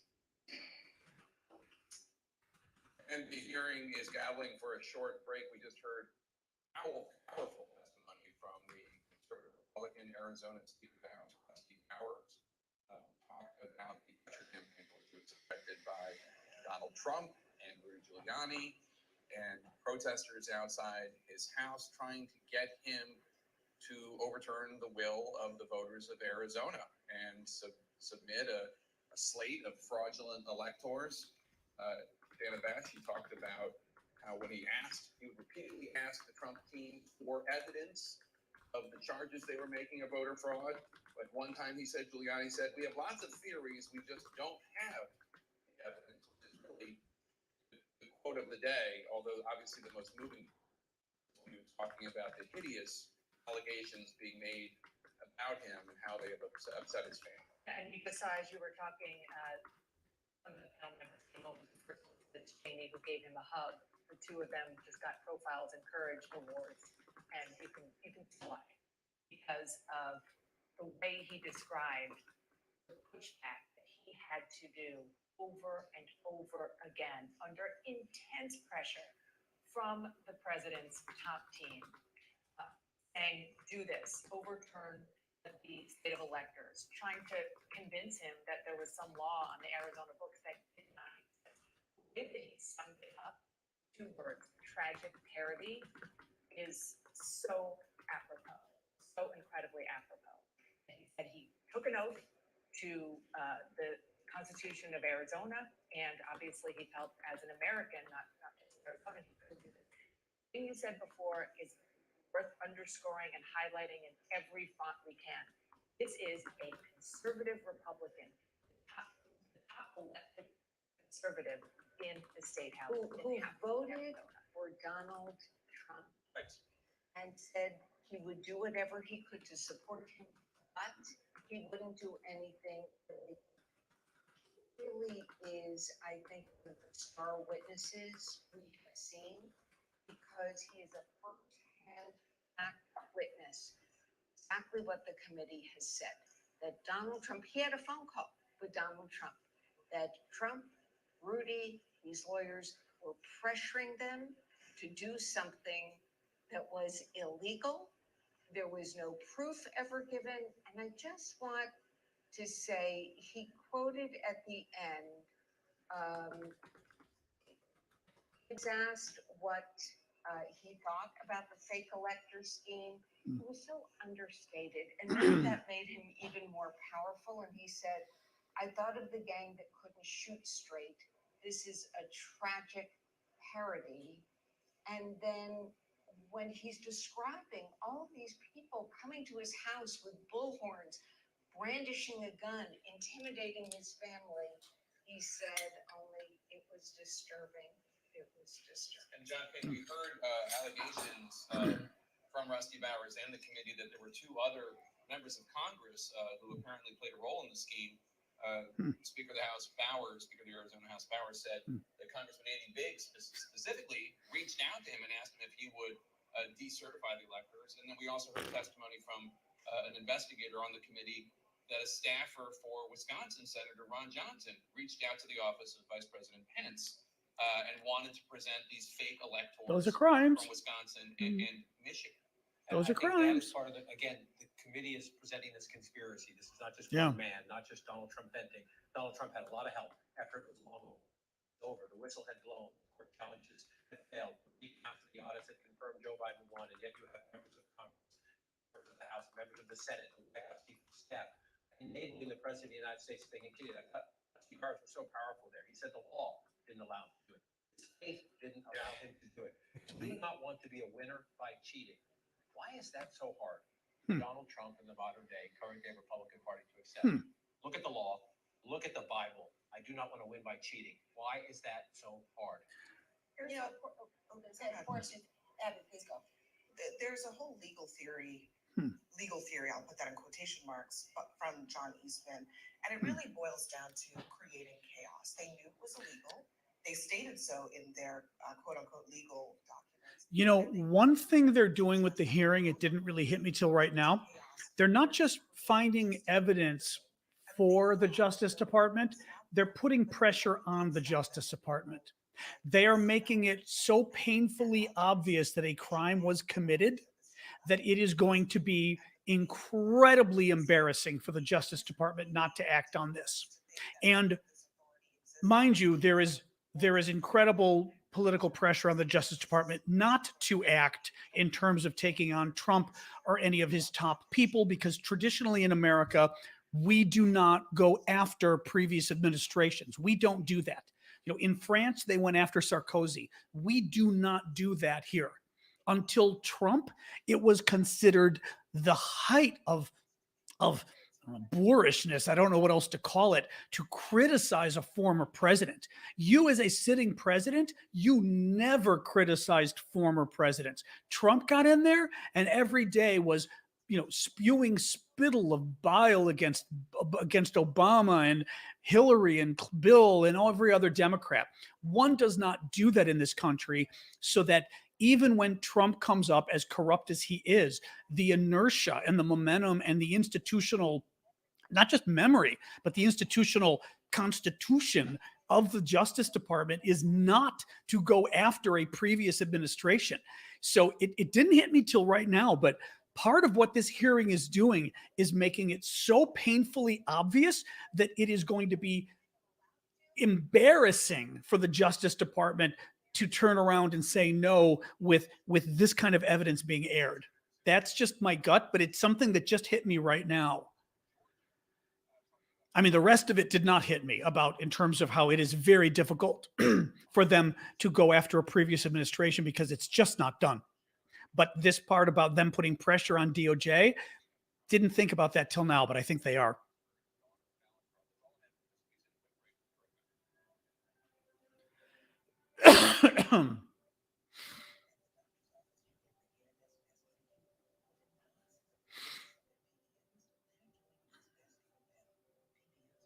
Oh, I totally missed the part. I was looking at you guys. What did Cheney say about DOJ in the opening?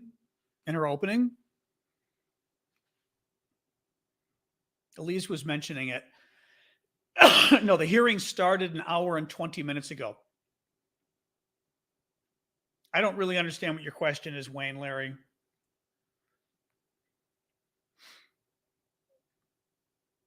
I'm seeking the truth.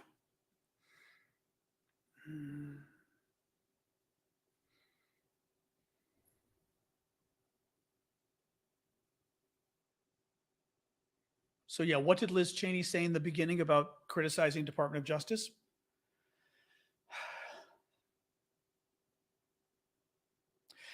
You know, the hearing supposedly would have been 2 hours, but it's clearly going to go longer. Wayne, yeah, I was just going to say, I would have given Wayne another comment or two, but clearly he would have been blocked in the end. So I'm not upset with you, the mod who did that. As I said, I might have given him 1 or 2 comments just to see, but I think he would have stepped in it regardless.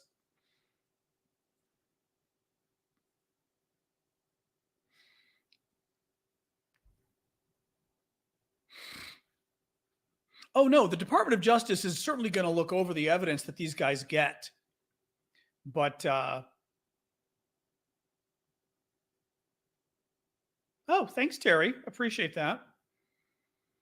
Yeah, I just wanted to see what no one's answering me. What did Liz Cheney say criticizing Department of Justice? Anybody? I missed it. I must have been looking back and forth at the screen with you guys.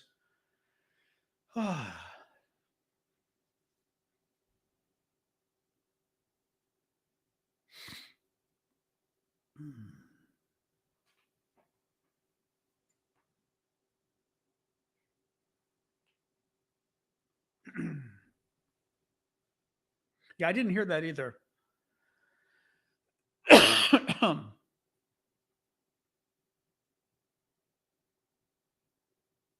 I will get some water while I'm waiting.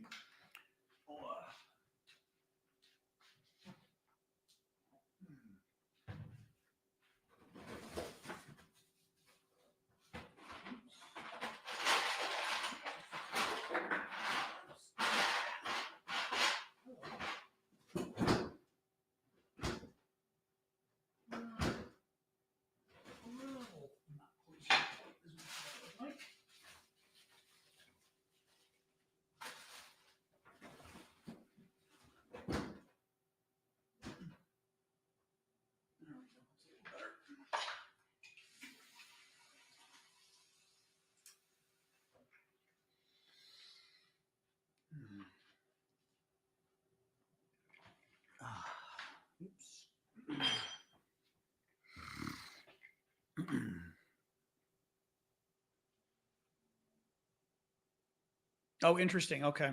Okay. Basically, Elise was saying that Cheney mentioned something about the Department of Justice, but basically sort of hinting that they too need to hold people responsible. What I have in the oven is just bread that is rising. One of the tricks you do is you put the oven on for 1 minute at the lowest temperature you can set. So usually it's 170 degrees. You put it on for 1 minute and turn it off. And that is a good temperature to have your bread rise in the oven, to have your dough rise. So I've got it rising in the oven right now, and I set the timer for half an hour just to check on it. But it's going to take longer than that because it's rising very slowly today. So it's being evil. Oh, a little thing of water. Well, I've got it covered anyway, so the water won't matter. I mean, I put the water when it's, when it's cooking, of course. But exactly, it's just proofing right now.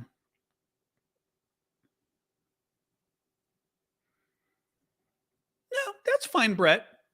I can appreciate that. Again, these guys are giving the proof. Well, proof of what? I guess it depends what you're saying. Depends which wild claims you mean. You mean proof of the election being stolen or proof that these guys tried to steal the election?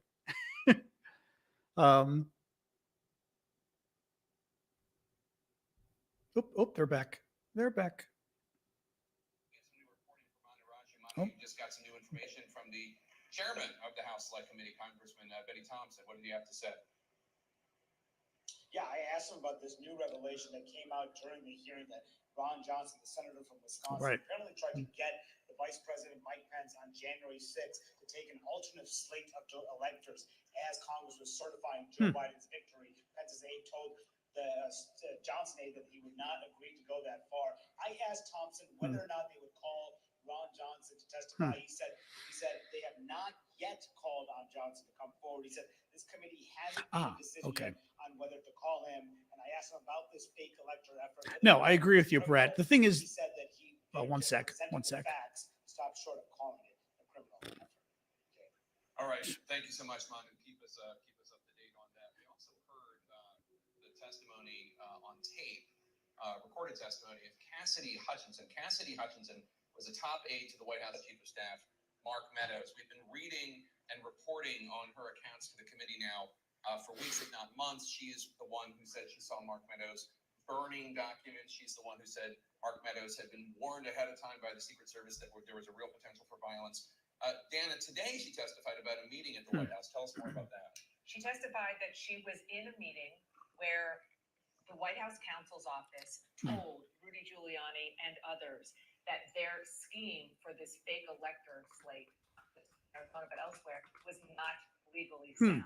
That in and of itself is important testimony, but it's also foreshadowing of what we're going to see down the road with Cassidy Hutchinson. Jamie, you said that Rusty Bowers is a star witness. No. My understanding is that she will be as well because she had first person knowledge. That is imprecise language. We're going to hear from other young White House aides, names we may not recognize, From but people who are in a CNN correspondent who isn't a lawyer. Just because your proposition is not legally sound, it does not mean it's illegal. What not legally sound could mean is, oh, yeah, legally the court would just throw that out. They would say you can't do that. You know, it's not a real argument. So it's not legally sound. It doesn't mean it's illegal. And Dana is sort of suggesting it is, and that's not necessarily what it means. That's why we have law degrees. But the former president had a particular obsession with Georgia. Here is the president on the afternoon of January 6th, after his own attorney general warned him that the claims you are about to hear are patently false. You should find those votes. They should absolutely find that. Just over 11,000 votes, that's all we need. They defrauded us out of a win in Georgia, and we're not going to forget it. Such a pig. So the state of Georgia is where we will turn our attention to next. I want to emphasize that our investigation into these issues is still ongoing. As I stated in our last hearing, if you have relevant information or documentary evidence to share with the select committee, we welcome your cooperation. But we will share some of our findings with you today. Secretary Raffensperger, thank you for being here today. You've been a public servant in Georgia since 2015, serving first as a member of the Georgia House of Representatives, and then since January 2019 as Georgia's Secretary of State. As a self-described conservative Republican, is it fair to say that you wanted President Trump to win the 2020 election? Yes, it is. Well, Secretary, many witnesses have told the Select Committee that Election Day, November 3rd, 2020, was a largely uneventful day in their home states. In spite of the challenges of conducting an election during a pandemic, you wrote in the Washington Post that the election was, quote, successful. Tell us, what was your impression of how Election Day had proceeded in Georgia? On Election Day in November, our election went remarkably smooth. In fact, we meet at the GEMA headquarters. That's the Georgia Energy Hey, Joanna. Management Association meeting location, but we were following wait times in line. In the afternoon, our average wait time was 3 minutes statewide that we were recording for various precincts. And it actually got down to 2 minutes. And at the end of the day, we felt that we had a successful election from the standpoint of the administration and the operation of the election. Thank you. The chair recognizes the gentleman from California, Mr. Schiff. Thank you, Mr. Chairman. Secretary Raffensperger, did Joe Biden win the 2020 presidential election in Georgia, and by what margin? President Biden carried the state of Georgia by approximately 12,000 votes. And Mr. Secretary, as I understand it, your office took several steps to ensure the accuracy of the vote count in Georgia, reviewing the vote count in at least 3 different ways. These steps included a machine recount, a forensic audit, and a full hand recount of every one of the 5 million ballots cast. Did these efforts, including a recount of literally every ballot cast in the state of Georgia, confirm the result? It did. Counted the ballots for the first time in the scan. We did our 100% hand audit of the entire, all 5 million ballots in the state of Georgia. That's in place, all absentee ballots. They were all hand recounted, and they came close to the first count. And then upon the election being certified, President Trump, because he was within 0.5%, could ask for a recount, and then we recounted them again through the scanners, and we got remarkably the same count. 3 counts, all remarkably close, which showed that President Trump did come up short. Nevertheless, as you will see, the president and his allies began making numerous false allegations of voter fraud. False allegations that you and Mr. Sterling, among others, had to address. Mr. Sterling, thank you also for being here today. Following the 2020 election, in addition to your normal duties, I understand that you became a spokesperson to try to combat disinformation about the election and the danger it was creating for elections officials, among others. In a December 1 press conference, you addressed some of your remarks directly to President Trump. Let's take a look at what you said that day. Mr. President, it looks like you likely lost the state. We're investigating. There's always a possibility. I get it. You have the rights to go through the courts. What you don't have the ability to do, and you need to step up and say this, is stop inspiring people to commit potential acts of violence. Someone's going to get hurt. Someone's going to get shot. Someone's going to get killed. And it's not right. It's not right. So what prompted you to make these remarks? Mr. Schiff, we had a previously scheduled press conference that day, as we were in the habit of doing, trying to be as transparent as we could about the election and the counts going on. A little after lunch that day, lunchtime, I received a call from the project manager from Dominion Voting Systems, who was audibly shaken. She's not the kind of person I would assume would be that way. She has a master's from MIT, a graduate of the Naval Academy, and is very much on the ball and pretty unflappable. And she informed me about a young contractor they had who was receiving threats from a video that had been posted by some QAnon supporters. And at that point, we had been sort of steeping in this kind of stuff. So it was around us all the time. So I didn't take note of it, then more than adding to the pile of other stuff they were having to deal with. And I did pull up Twitter, and I scrolled through it, and I saw the young man's name. There was a particular tweet that, for lack of a better word, was the straw that broke the camel's back. Had the young man's name. It was a very unique name. I believe it was a first-generation American. And it had his name. You committed treason. May God have mercy on your soul, with a slowly twisting gif of a noose. And for lack of a better word, I lost it. I just got irate. My boss was with me at the time, the Deputy Secretary, Jordan Fuchs, and she could tell that I was angry. I tend to turn red from here up when that happens, and that happened at that time. And she called Secretary Raffensperger to say, we're seeing these kind of threats, and Gabe thinks we need to say something about it.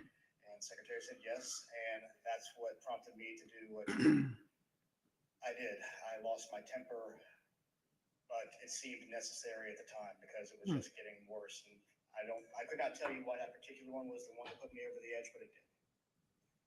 After you made this plea to the president, did Donald Trump urge his supporters to avoid the use of violence? Not to my knowledge. Now, as we know, the president was aware of your speech because he tweeted about it later that day. Let's take a look at what the president said. In the tweet, Donald Trump claims that there was, quote, massive voter fraud in Georgia. Mr. Sterling, that was just plain false, wasn't it? Yes, sir. Nevertheless, the very next day, on December 2nd, President Trump released a lengthy video again making false claims of election fraud in Georgia. Let's take a look at what he said this time. they found thousands and thousands of votes that were out of whack, all against me. In fact, the day after Donald Trump released that video, so now we're talking just 2 days. Such a after the liar. initial warning that you gave that someone's going to get killed. Representatives of President Trump appeared in Georgia, including Rudy Giuliani, and launched a new conspiracy theory that would take A live circus? You mean all the Republicans testifying against Donald Trump? Explain that. They're all your party members testifying. So election workers at the State Farm Arena in Atlanta, Georgia, picked out poll observers.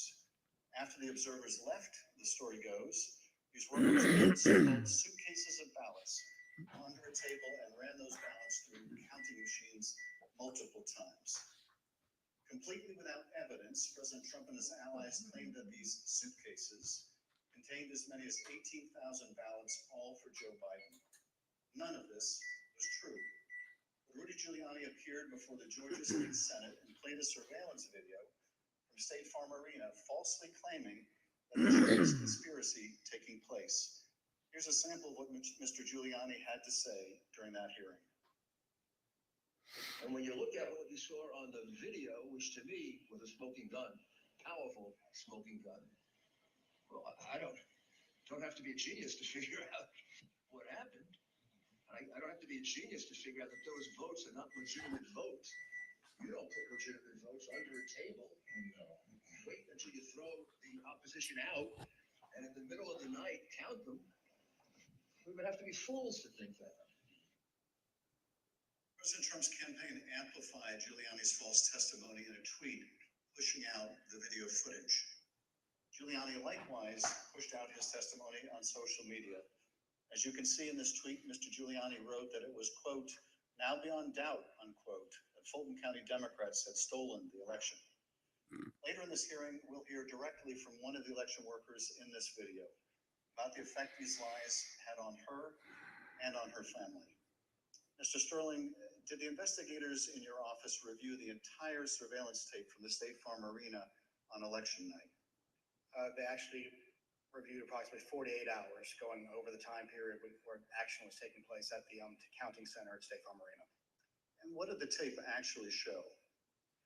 Depending on which time you want to start, because as was mentioned, this conspiracy theory took on a life of its own, where they conflated a water main break that wasn't a water main break and throwing observers out and a series of other things. What it actually showed was Fulton County election workers engaging in normal ballot processing. Specific things. Very frustrating with the so-called suitcases of ballots from under the table. If you watch the entirety of the video, you saw that these were election workers who were under the impression they were going to get to go home around 10:30. People are putting on their coats. They're putting ballots that are prepared to be scanned into ballot carriers that are then sealed with tamper-proof seals so that they're not messed with. It's an interesting thing because you watch there's 4 screens of the video. As you're watching it, you can see the election monitors in the corner with the press as they're taking these ballot carriers and putting them under the table. You see it there. One of the other hidden ones, if you looked at the actual tape, was on the outside of the table, just from the camera angle. You couldn't see it originally. And this goes under the no good deed goes unpunished. We were told that we were at GEMA, as the secretary pointed out, and we were told that it looked like they were shutting down the Fulton County counting. Secretary expressing displeasure at that because we wanted to everybody keep counting so we get to the results and know what was happening. So our elections director called their elections director, who was at another location because this was election day. There was 2 different places where ballot things were being done by the Fulton County office. So he called the elections director of Fulton, then called Ralph Jones, who was at the State Farm Arena, and said, "What the heck are you doing? Go ahead and stay." As you watch the video itself, you see him take the phone call as people are putting things away, getting ready to leave. You can tell for about 15-20 seconds he does not want to tell these people they have to stay. He walks over, he thinks about it for a second. You see him come back to the corner of the desk and kind of slumps his shoulders and says, "Okay, y'all, we got to keep on counting." And you see him take their coats off, keep their ballots out. And a secondary thing that you'll see on there is you'll have people who are counting ballots who a batch will go through. They will take them off and run that through again. What happens there is a standard operating procedure. They'll there's a misscan, if there's a misalignment, if it doesn't read right, these are high-speed, high-capacity scanners. So 3 or 4 will go through after a misscan, but to delete that batch and put it back through again. And by going through the hand tally, as the secretary pointed out, we showed that if there had been multiple ballots scanned without a corresponding physical ballot, your counts would have been a lot higher than the ballots themselves. And by doing the hand tally, we saw 2 specific numbers that were met. Hand tally got us to a 0.1053% off of the total votes cast and 0.0099% on the margin, which is essentially dead on accurate. Most academic studies say on a hand tally you'll have between 1% and 2%, but because we use marking devices where it's very clear what the voter intended, it made it a lot easier for us to conduct that hand count and show that none of that was true. I understand that when you review these tapes and the analysis, it proved this conspiracy theory. You decided to take a lot of steps to try to make sure the public knew the truth about these allegations. And you did frequent briefings for the press. Let's take a look at one of those press briefings, Mr. Sterling, that you held on December 7th to make the point that you just did today. On to what I'm going to call Misinformation Monday. Out of the gate, many of y'all saw the videotape from State Farm Arena. I spent hours with our post-certified investigators, Justin Gray from WSB, spent hours with us going over this video to explain to people that what you saw, the secret suitcase magic ballots, were actually ballots that had been packed into those absentee ballot carriers by the workers in plain view of the monitors and the press. And what's really frustrating is the president's attorneys had this same videotape. They saw the exact same things the rest of us could see, and they chose to mislead state senators and the public about what was on that video. I'm quite sure that they will not characterize the video if they try to enter into evidence, because that is the kind of thing that could lead to sanctions, because it's obviously untrue. They knew it was untrue, and they continue to do things like this. Showing despite the efforts by your office to combat this misinformation by speaking out publicly and through local media, you were unable to match the reach of President Trump's platform and social media megaphone spreading these false conspiracy theories. What was it like to compete with a president, the biggest bully pulpit in the world, to push out these false claims? For lack of a better word, it was frustrating. But oftentimes I felt our information was getting out, but that there was a reticence of people who needed to believe it because the President of the United States, whom many looked up to and respected, was telling them it wasn't true, despite the facts. And I characterized at one point it was kind of like a shovel trying to empty the ocean. And yes, it was frustrating. I even have family members who I had to argue with about some of these things, and I would show them things, and the problem you have is you're getting into people's hearts. I remember there's one specific attorney that we know that we showed him walking through. This wasn't true. Okay, I get that. This wasn't true. Okay, I get that. This wasn't 5 or 6 things. But at the end, he goes, I just know in my heart that cheated. That's just, and so once you get past the heart, the facts don't matter as much. Right. And our job, from our point of view, is to get the facts out, do our job, tell the truth, follow the Constitution, follow the law, and defend the institutions. And the institutions held. Let's take a look at what you were competing with. This is the former president speaking in Georgia on December 5th. Evidence of fraud is overwhelming, and again, I'm going to ask you to look up at that very, very expensive screen. Cases of possible ballots are rolled out from under a table. 4 people under a cloud of suspicion. So, if you just take the crime of what those Democrat workers were doing, and by the way, there was no water main break. They said there was no water main break. That's 10 times more than I need to win this state. 10 times more. It's 10 times, maybe more than that, but it's 10 times more because we lost by a very close number. This committee's hearing last Monday, we heard from senior federal law enforcement officials, from the senior-most federal law enforcement official in Atlanta at the time, U.S. Attorney for the Northern District, B.J. Pack, as well as former Attorney General Bill Barr. They both testified that the allegations were thoroughly investigated and found to have no merit. Here is U.S. Attorney Pack.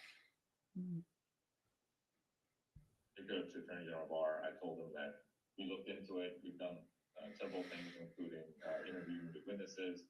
I listened to the tapes and reviewed the videotape myself, and that there's nothing there. Giuliani was wrong in representing that this was a suitcase full of ballots. And here's what Attorney General Bill Barr had to say about the same allegations. Took a hard look at this ourselves, and based on our review of it, including the interviews of the key witnesses, the Fulton County allegations had no merit. We also have testimony from senior Department of Justice officials establishing that they specifically told President Trump these allegations had been thoroughly investigated and were completely without merit. Here's Acting Deputy Attorney General Richard Donahue describing a phone conversation in which he specifically told President Trump that these allegations were false. He kept fixating on this suitcase that supposedly had fraudulent ballots, and the suitcase was rolled out from under the table. And I said, no, sir, there is no suitcase. You can watch that video over and over. There is no suitcase. There is a wheeled bin where they carried the ballots. No matter how many times senior Department of Justice officials, including his own Attorney General, told the president that these allegations were not true, President Trump kept promoting these lies and putting pressure on state officials to accept them. On January 2nd, the president had a lengthy telephone conversation with Secretary Raffensperger. Prior to the president's call, though, I want to share a bit of important context. First, the White House, including the former president's chief of staff, Mark Meadows, repeatedly called or texted the secretary's office some 18 times in order to set up his call. They were quite persistent. Second, Chief of Staff Mark Meadows took the extraordinary step of showing up at a signature audit site in Georgia, where he met with Secretary Raffensperger's chief investigator, Francis Watson, who was supervising that audit process. Behind me is a photograph from that visit. Third, the day after Meadows' Georgia visit, he set up a call between President Trump and Francis Watson. On the call between President Trump and Georgia investigator Francis Watson, the former president continued to push the false claim that he won the state of Georgia. Let's listen to that part of the conversation.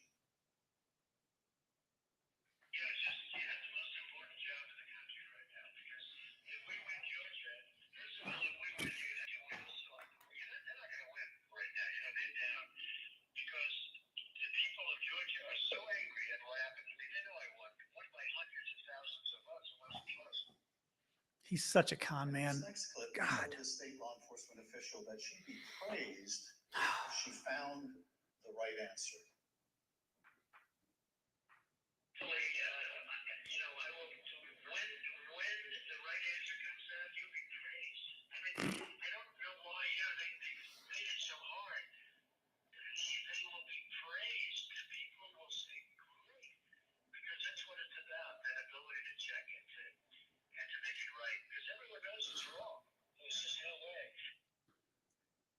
Raffensperger, I know you weren't on this call, but that you listened to it. President Trump didn't win by hundreds of thousands of votes in Georgia, did he? No, he did not. I've been traveling through the state of Georgia for a year now. And, simply put, in a nutshell, what happened in the fall of 2020 is that 28,000 Georgians skipped the presidential race, and yet they voted down ballot in other races. And the Republican congressman ended up getting 33,000 more votes than President Trump. And that's why President Trump came up short. Thank you, Mr. Secretary. The president on this call doesn't stop here. Let's listen to another part of the conversation between President Trump and Ms. Watson.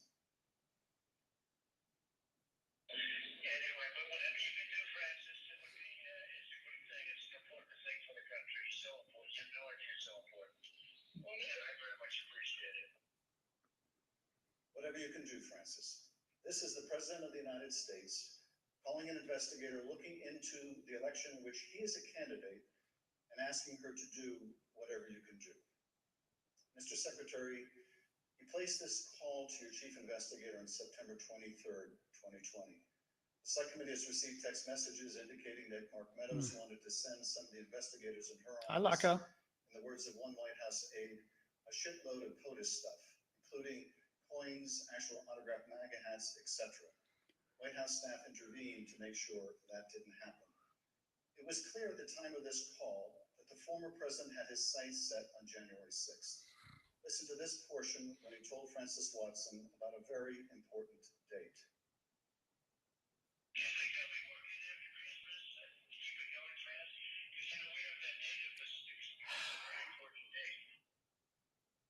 An important date, of course, was the joint session of Congress, where Georgia's electoral votes would be counted for Joe Biden. A little over a week after this call to Francis Watson, the president was finally able to speak with you, Secretary Raffensperger. Bear in mind, as we discuss this call today, that by this point in time, early January, the election in Georgia had already been certified. But perhaps more important, the President of the United States had already been told repeatedly by his own top Justice Department officials that the claims he was about to make to you about massive fraud in Georgia were completely false. Mr. Secretary, the call between you and the President lasted 67 minutes, over an hour. We obviously can't listen to the entire recording here today, although it is available on the Select Committee's website. But we'll listen to selected excerpts of it now so that we can get your insights. Let's begin with the President raising the thoroughly debunked allegations of suitcases of ballots. In an official voter box, they were in what looked to be suitcases, suitcases, but they weren't in voter boxes. The minimum number it could be, because we watched it and they watched it certified in slow motion, instant replay, if you can believe it. But they had slow motion and it was magnified many times over. And the minimum it was 18,000 ballots, all for Biden. Oh, God.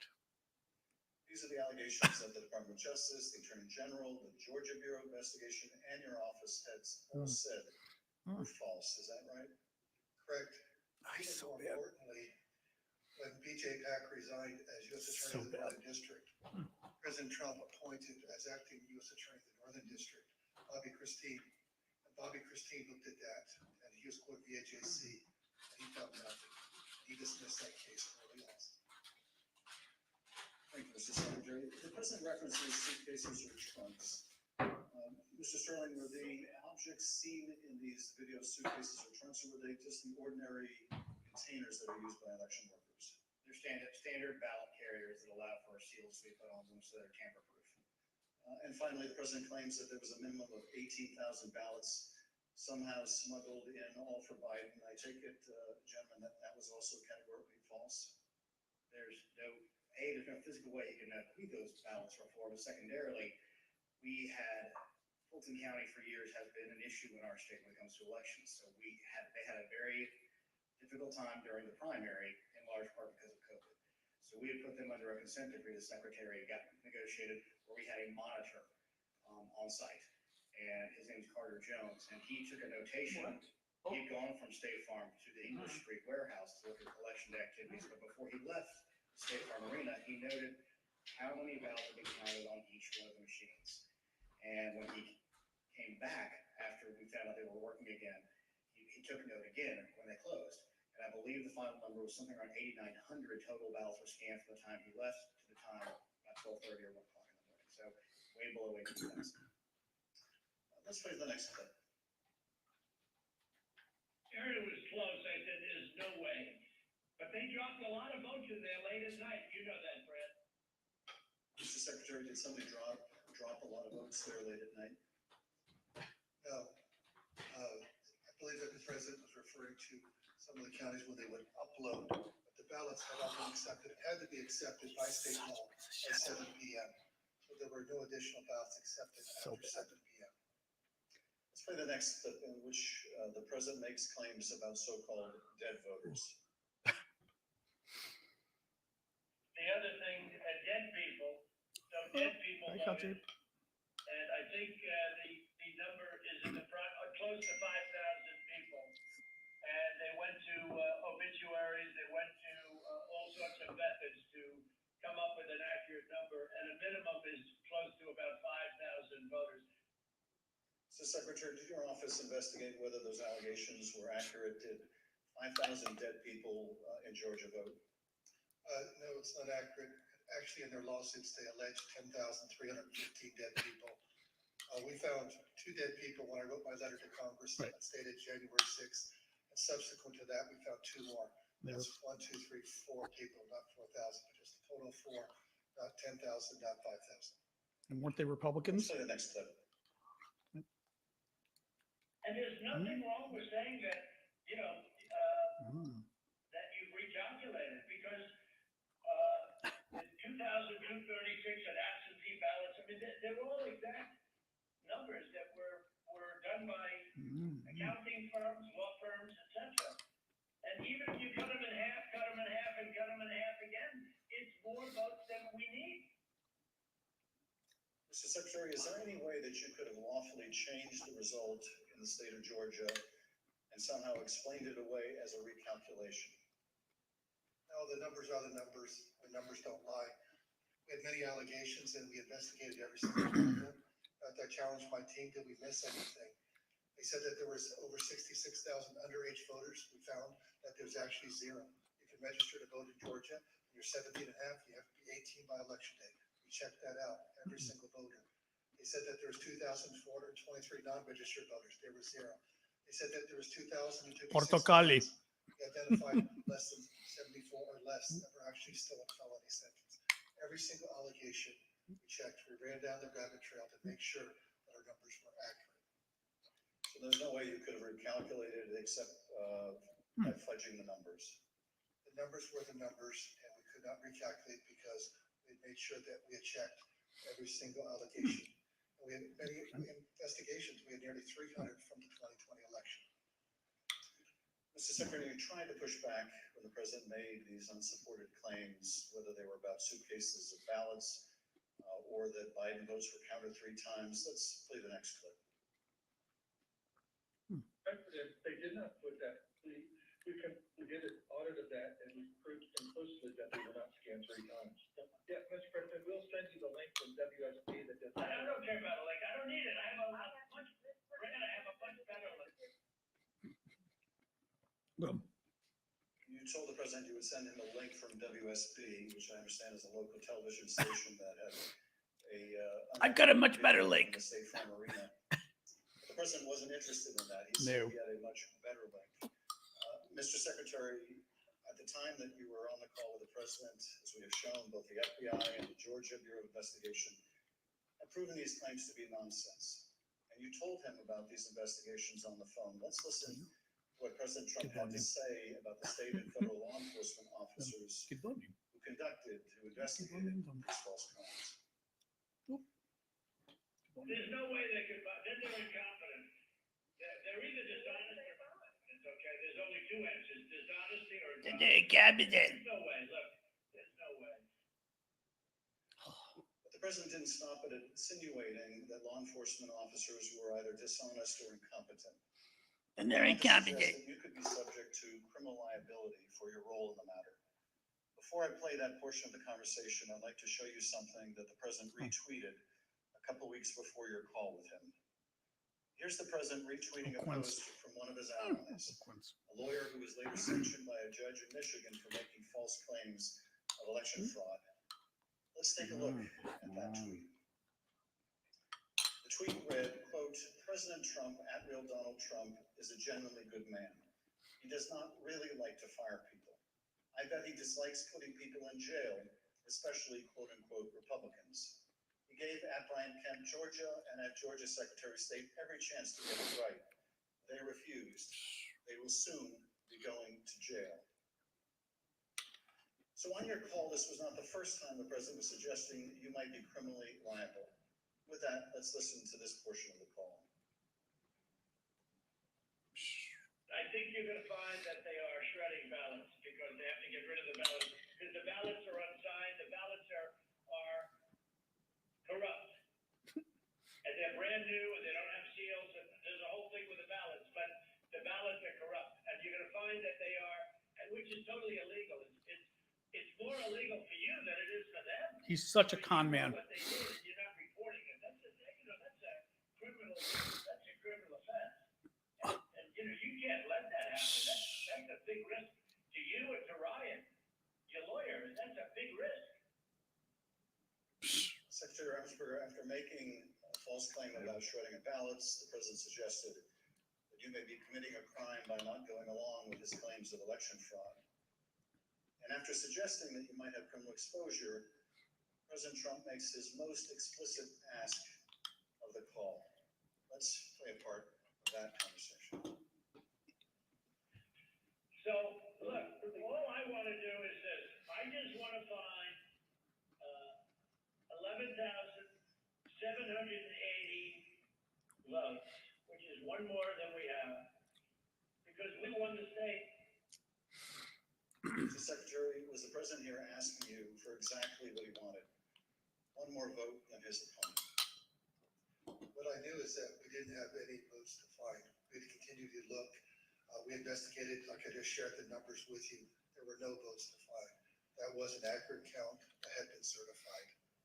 And as our general counsel said, there was no shredding of ballots. Mr. Secretary, after making this request, the president then goes back to the danger of having you deny these allegations of fraud. Let's listen to that part of the clip. And I watched you this morning and you said, well, there was no criminality, but I mean, all of this stuff is very dangerous stuff. When you talk about no criminality, I think it's more dangerous for you to say that. Secretary Raffensperger, you wrote about this in your book, and you said, quote, I felt then and still believe today that this was a threat. Ooh. Others obviously thought so too, because some of Trump's more radical followers have responded as if it was their duty to carry out this threat. Please tell us what you, your wife, even your daughter-in-law experienced regarding threats from Trump's more radical followers. Well, after the election, my email, my cell phone was doxxed, and so I was getting texts all over the country, and then eventually my wife started getting the text, and hers typically came in as sexualized texts, which were disgusting. You have to understand that Trish and I, we met in high school, we've been married over 40 years now, and so they started going after her, I think, just to probably put pressure on me, why don't you just quit, walk away. And so that happened, and then some people broke into my daughter-in-law's home. Wow. And, my son has passed, and she's a widow Hmm. and has 2 kids, and so we're very concerned about her safety also. Mr. Secretary, why didn't you just quit and walk away? Because I knew that we had followed the law, we had followed the Constitution. I think sometimes moments require you to stand up and just take the shots. You're doing your job, and that's all we did. We just followed the law, we followed the Constitution, and at the end of the day, President Trump came up short. But I had to be faithful to the Constitution, and that's what I swore an oath to do. During the remainder of the call, the former president continued to press you to find the remaining votes that would ensure his victory in Georgia. Let's listen to a little more. Why would you want to find the right answer, Brad, instead of keep saying that the numbers are right? So look, can you get together and Brad, we just want the truth. It's simple. And everyone's going to look very good if the truth comes out. It's okay. It's going to look up, but let the truth come out. And the real truth is I won by 400,000 votes, at least. So what are we going to do here? But I only need 11,000 votes. Fellas, I need 11,000 votes here, right? Man. 4 days after the president's call to Secretary Raffensperger, it was January 6th. The president whipped up the crowd in front of the ellipse. Once again, Secretary Raffensperger, the president's own attorney general, told him was false. Here he is on the ellipse. In Fulton County, Republican poll watchers were Trump has spent in some cases decades conning people, 50 years conning people. He's so good at how he does it, where he doesn't overtly call for a crime, but after being told for an hour that there's no evidence that it didn't happen, he then just pushes again and goes, all I need you to do, come on. I mean, it's all a crime, but it's mob stuff, correct. It's all a crime, but he's so good at forcing people, and mind you, he's a con man in terms of a blabbermouth con man too. Just the diarrhea doesn't stop coming out of his mouth. But man, I mean, Mr. Secretary, Mr. sheesh. Thank you for your service to the state of Georgia and to the country. Oh, they are going to finish. Oh no, was there somebody? I think they're done. I think they're done. Catherine, go fuck yourself. Mr. Chairman, I yield back. Thank you, Mr. Schiff. I thank the witnesses for joining us today. You're now dismissed.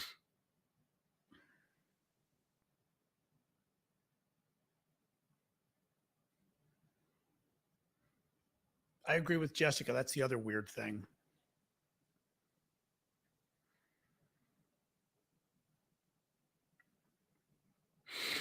Yes, Catherine was a troll we had over here on YouTube. Trump won. Everybody knows it. Republican election officials have been dismissed from their testimony. Now we're going to hear from a witness named Andrea. Oh, there's another witness. Oh, God. Nicknamed Shay Moss. She and her mother were accused falsely of election fraud in Georgia, and their family was besieged with threats. All right, let's see how this goes. Ugh. I was hoping we were signing off here. And I mean, she's really just one of many that were singled out by Trump and his allies in videos, in tweets. Oh, of course, and a black woman. You know they loved that. And the allegations against them were completely invented and made up, and they were subjected to really horrible threats. Greg, people think Trump still won because it's a cult. And it's a cult of people who want to be led, unfortunately. This is how authoritarians win. It's people who want to be led. They want to be told what to think. And their big guy has told them what to think. Ms. Moss worked in the Department of Registration and Elections in Fulton County, Georgia, from 2017 until 2022. It's sedition, Gillette, during peacetime. Correct. Treason is wartime. Sedition is peacetime. And also helped process the vote count for several elections. In December 2020, Ms. Moss and her mother, Ms. Ruby Freeman, became the target of nasty lies spread by President Trump and his allies as I don't know. to overturn the election results in Georgia. Ms. Moss and her mother, Ms. Freeman, are two of the unsung heroes in this country, doing the hard work of keeping our democracy functioning for every American. Ms. Moss, welcome. Thank you for your service, and I thank you for being here today. I will now swear you in. Please stand.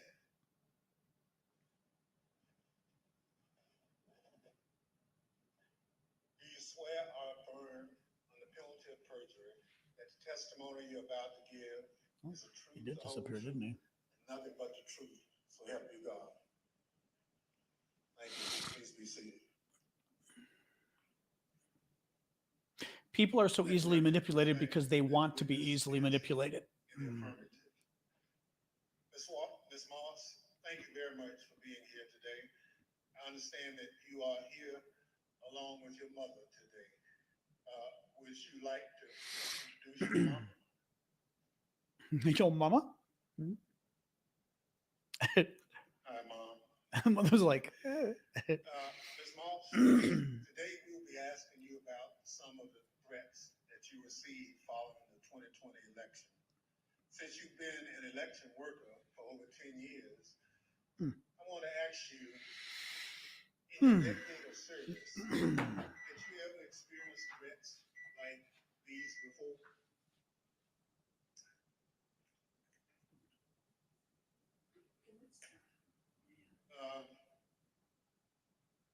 be nervous, just, I understand. So, and I want to make sure that the record reflects that you've done it for quite a while and you never received a threat, and your answer was no. Thank you. Pursuant to section 5C8 of the House Resolution 503, the chair recognizes the gentleman from California, Mr. Schiff, for questions. Let me check the forecast. Good afternoon, Ms. Moss. Thank you for being here. I understand that you were employed by the Fulton County Registration and Elections Department for more than 10 years, and I understand that you love that job. Please tell us what made you so fond of the work that you did.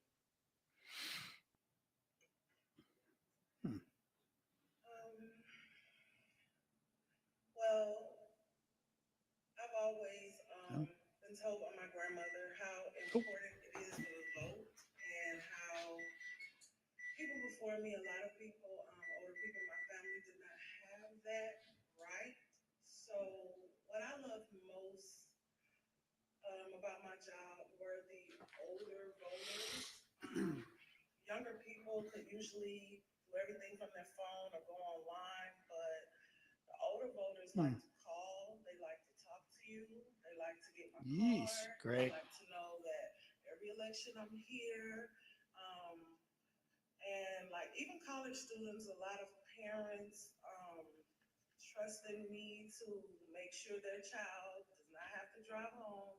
They'll get an absentee ballot, they can vote, and I really found that I like being the one that, if someone can't navigate my voter page, or they want a new precinct card and they don't have a copy machine or a computer or all of that, I can put it in the mail for them. I was excited always about sitting out. The bad thing is she's going to get 1,000 times more harassment when Tucker Carlson goes after her on Fox News. I even remember driving to a hospital to give someone her absentee application. That's what I love the most. So you really enjoyed helping people vote and participate, and that was something, right to vote, that your grandmother taught you was precious. Yeah. Well, I know the events that we're here to talk about today are incredibly difficult to relive. Your proud service as an election worker took a dramatic turn on the day that Rudy Giuliani publicized a video of you and your mother. I predict tears. President Trump, Rudy Giuliani, and others claimed. Yeah, she's nervous or uncomfortable. Your mother was somehow involved in a plot to kick out observers, bring suitcases of false ballots for Biden into the arena, and then run them through the machines multiple times. None of that was true, was it? None of it. I'd like to show you some of the statements that Rudy Giuliani made in a second hearing for the Georgia state legislators. After that video clip from State Farm Arena was first circulated, Mr. Giuliani and President Trump notifies viewers that these statements are completely false, also deeply disturbing. Earlier in the day, and Jay Freeman Moore and one other gentleman, quite obviously surreptitiously messing around USB ports as if they're vials of heroin or cocaine. It is outstanding. It's obvious. Anyone who's a criminal investigator or prosecutor can engage in surreptitious illegal activity and that day. And that's a week ago, and they're still walking around Georgia fine. Should have been questioned already. Their places of work, their homes should have been searched for evidence of ballots, evidence of USB ports, for evidence of voter fraud. That video was from Rudy Giuliani's. What did he say about cocaine? Georgia State Senate hearing on December 10. How did you become aware? How did you first become aware that Rudy Giuliani, President's lawyer, was accusing you and your mother of a crime? I hope she sued them.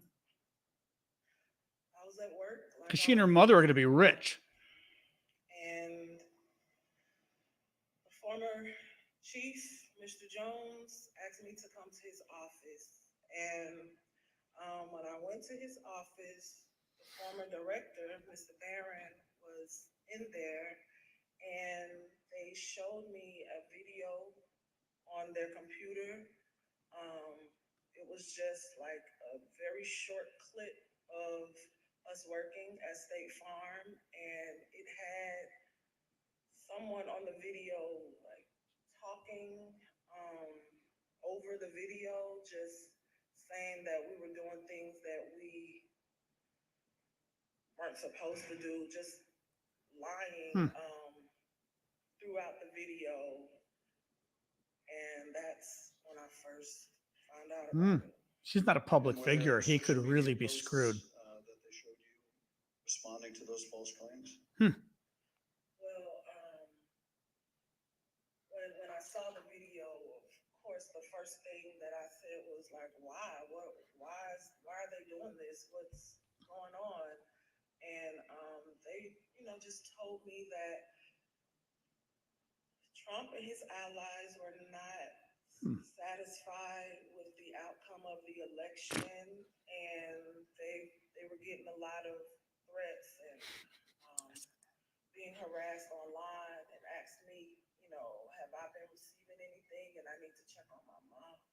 And I told them, I was like, where have they, where have you been getting these threats? I don't believe I have any. And Mr. Jones told me like they're attacking his Facebook, and I don't really use Facebook. I have one, so I went to the Facebook app, and I'm just kind of panicky at this point because this has never happened to me, and my mom is involved. I'm like her only child. So I'm just asking him, like, well, where are the messages? All I see is the feeds. Like, how do you get to the messages? And he said, it's another icon on your phone that says Messenger. And I went to that icon, and it was just a lot of horrible things there. And those horrible things, did they include threats? Yes, a lot of threats, wishing death upon me, telling me that I'll be in jail with my mother, and saying things like, "Be glad it's 2020 and not 1920." This is such a lawsuit. No, she's got to have already sued them. And vile comments, racist. Let me see. She's got to have already sued them. A lot of them were racist. A lot of them were just hateful. Yes, sir. In one of the videos we just watched, Mr. Giuliani accused you and your mother of passing some sort of USB drive to each other. What was your mom actually handing you on that video? A ginger man. A ginger man. It wasn't just Rudy Giuliani. We heard President Trump make these false allegations repeatedly during his call with Secretary Raffensperger. Let's listen to a portion of what he had to say about you and your mother. She got a settlement with One America News and its chief White House correspondent in December. So that's good. Very painstakingly, 18,000 voters, having to do with Ruby Freeman. She's a vote scammer, a professional vote scammer, and hustler. Donald Trump attacked you and your mother using her name 18 times on that call. 18 times. Ms. Moss, can you describe what you experienced listening to former President Trump attack you and your mother in a call with the Georgia Secretary of State? I felt horrible. I felt like it was all my fault. Like, if I would have never decided to be an elections worker, like, I could have done anything else, but that's what I decided to do. And now people are lying and spreading rumors and lies and attacking my mom. I'm her only child. Going to my grandmother's house. I'm her only grandchild. And my kid. It's just, I felt so bad. I felt bad for my mom, and I felt horrible for picking this job and being the one that always wants to help and always there, never missing out one election. I just felt like it was my fault for putting my family in this Hmm. situation. Well, it wasn't your fault. Your mother was kind enough to come speak with us earlier. Let's listen to her story and her words. My name is Ruby Freeman. Hmm. I've always believed that when God says that he'll make your name great, but this is not the way it was supposed to be. I could have never imagined the events that followed the presidential election 2020. For my entire professional life, I was Lady Ruby. My community in Georgia, where I was born and lived my whole life, knew me as Lady Ruby. Hmm. I built my own business around that name, LaRuby's Unique Treasures. A pop-up shop catering to ladies with unique fashions. I wore a shirt that proudly proclaimed that I was, and I am, Lady Ruby. She still has a lawsuit against Rudy Giuliani. They settled the portion against OAN. OAN paid them off, and they've still got the suit against Giuliani himself. I haven't worn it since, and I'll never wear it again. And they also are the ones who sued a defamation suit against Gateway Pundit, which is one of the craziest far-right blogs out there. Big Trump supporting blog, very close to him. Good. Good. I get nervous when I have to give my name for food orders. Very good. I'm always concerned of who's around me. I've lost my name, and I've lost my reputation. I've lost my sense of security, all because a group of people starting with number 45 and his ally, Rudy Giuliani, decided to scapegoat me and my daughter, Shay, to push their own lies about how the presidential election was stolen. Ms. Moss, how is this experience of being targeted? Yes, Gateway Pundit is worse than Breitbart. Affected your life? Believe it or not. Part of my life Far more radical. upside down. I no longer give out my business card. Transfer calls. I don't want anyone knowing my name.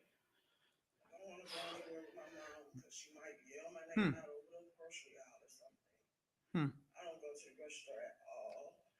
I haven't been anywhere at all. I gained about 60 pounds. I just don't do nothing anymore. I don't want to go anywhere. I second guess everything that I do. It's affecting my life in a major way. In every way. All because of lies. For me doing my job.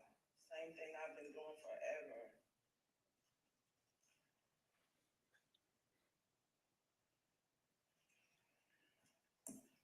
Your mother also told us, like committee, about how she had to leave her own home for her safety and go into hiding after the FBI told her that it would not be safe for her there before January 6th.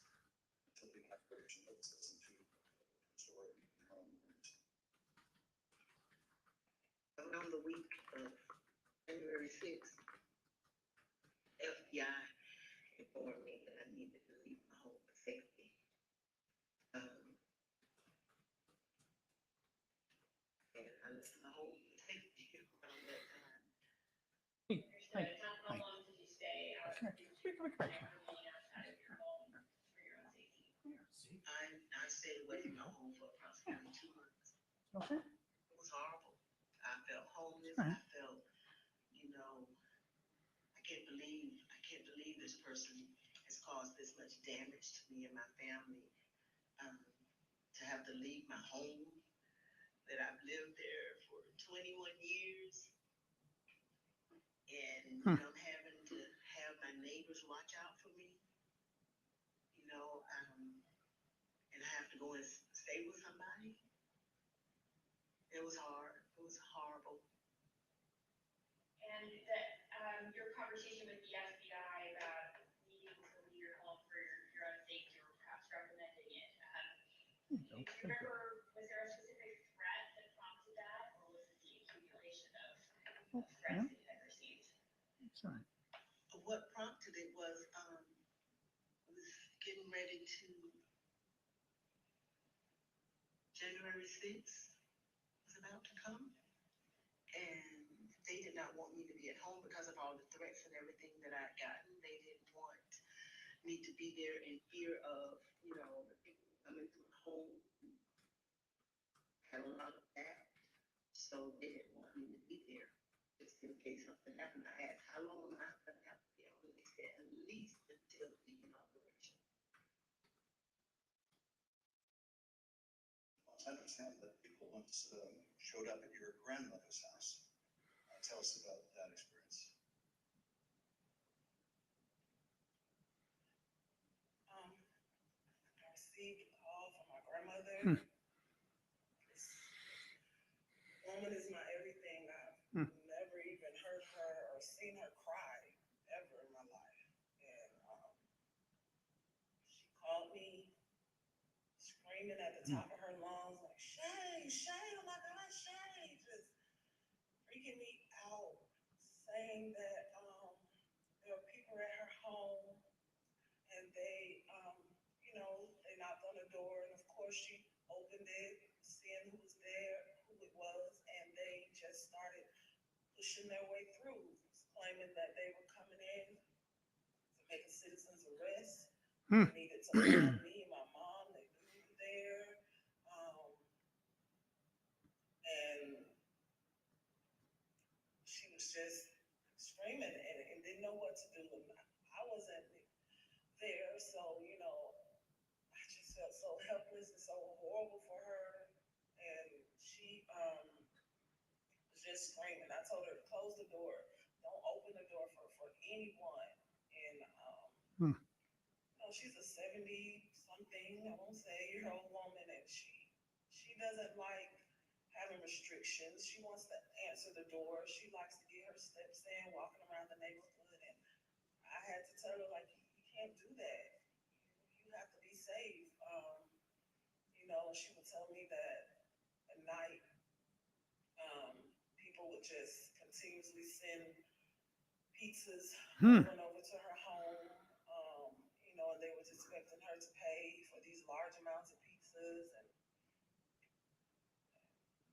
she went through a lot that she didn't have to. Once again, it made me just so horrible. In addition to the personal impact this experience has had on you and your family, one of the things that I find most disturbing is how these lies discourage longtime election workers from continuing to do this. Oh, yeah. Tell us, if you would, of the other election workers shown in that State Farm Arena video and their supervisors. How many are still election workers in Fulton County? There is no permanent election worker or supervisor in that video that's still there. And did you end up leaving your position as well? Yes, I left. Ms. Moss, I want to thank you for coming to speak with us, and to thank you for your service to our democracy. What we have just played is a truly horrible and appalling sample, but just a sample of the things that were said about you and your mother following the election. I want to say how very sorry I think we all are for what you've gone through, and tragically, you're not alone. Other election workers around the country have also been the subject of lies and threats.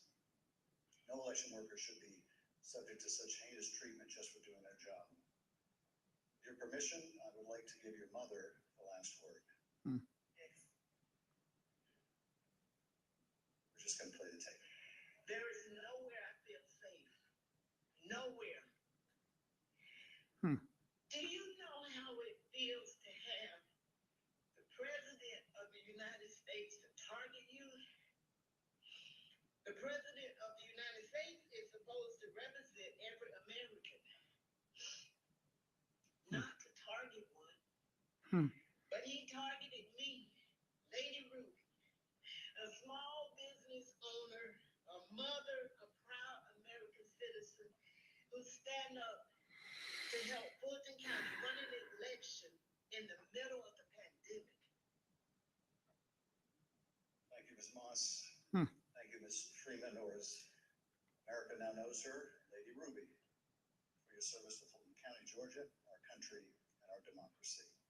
Mr. Chairman, I yield back. Thank you, Mr. Schiff. Ms. Moss, I want to thank you for sharing with us the very troubling story of what you and your mother experienced. The harassment of election workers like you simply for doing your duty as public servants poses a threat to our democratic process.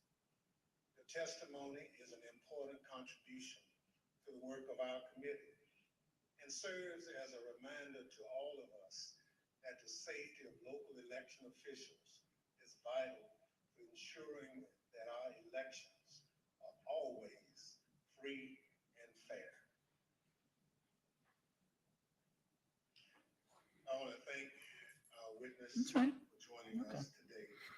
Members of the select committee may have additional questions for today's witness, and we ask that you respond expeditiously in writing to those questions.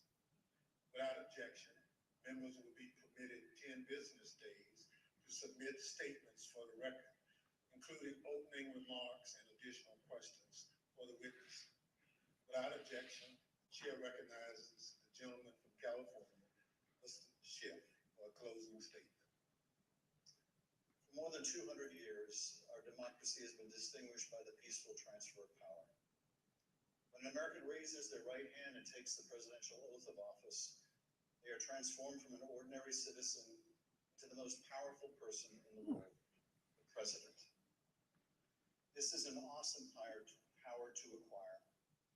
It is even more awesome when it's handed on peacefully. When George Washington relinquished the office of the presidency, it set a precedent that served as a beacon for other nations struggling against tyranny. When Ronald Reagan described it as a kind of miracle in the eyes of the world, he was exactly right. Other countries use violence to seize and hold power, but not in the United States, not in America. When Donald Trump used the power of the presidency to try to stay in office after losing the election to Joe Biden, he broke that sacred and centuries-old covenant.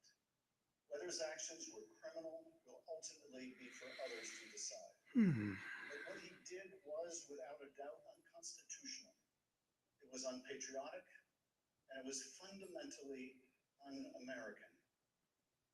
And when he used the power of his presidency to put the enormous pressure on state, local, and local elections officials and his own vice president, it became downright dangerous. On January 6th, that pressure became deadly. Ruby Freeman said that the president is supposed to protect every American, not target them. And she is right.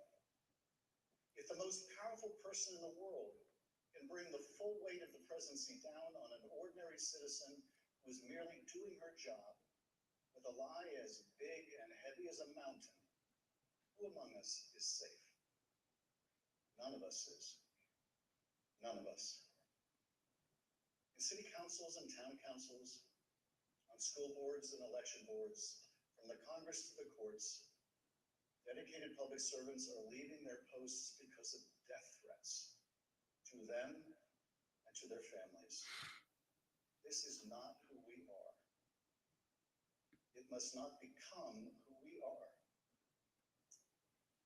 Our democracy held because courageous people like those you heard from today put their oath to the Constitution above their loyalty to one man or to one party.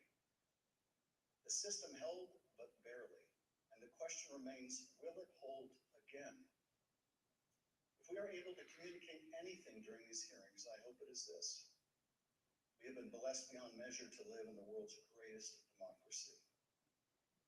That is a legacy to be proud of and to cherish, but it is not one to be taken for granted. That we have lived in a democracy for more than 200 years does not mean we shall do so tomorrow. We must reject violence. We must embrace our Constitution with the reverence it deserves, take our oath of office and duties as citizens seriously, informed by the knowledge of right and wrong, and armed with no more than the power of our ideas and the truth, carry on this venerable experiment in self-governance. Thank you, Mr. Chairman, and I yield back. Without objection, the chair recognizes the gentlewoman from Wyoming, Ms. Cheney, for a closing statement. Thank you very much, Mr. Chairman. Lady Ruby and Shay, thank you for your courage. Thank you for your strength. Thank you for being here today.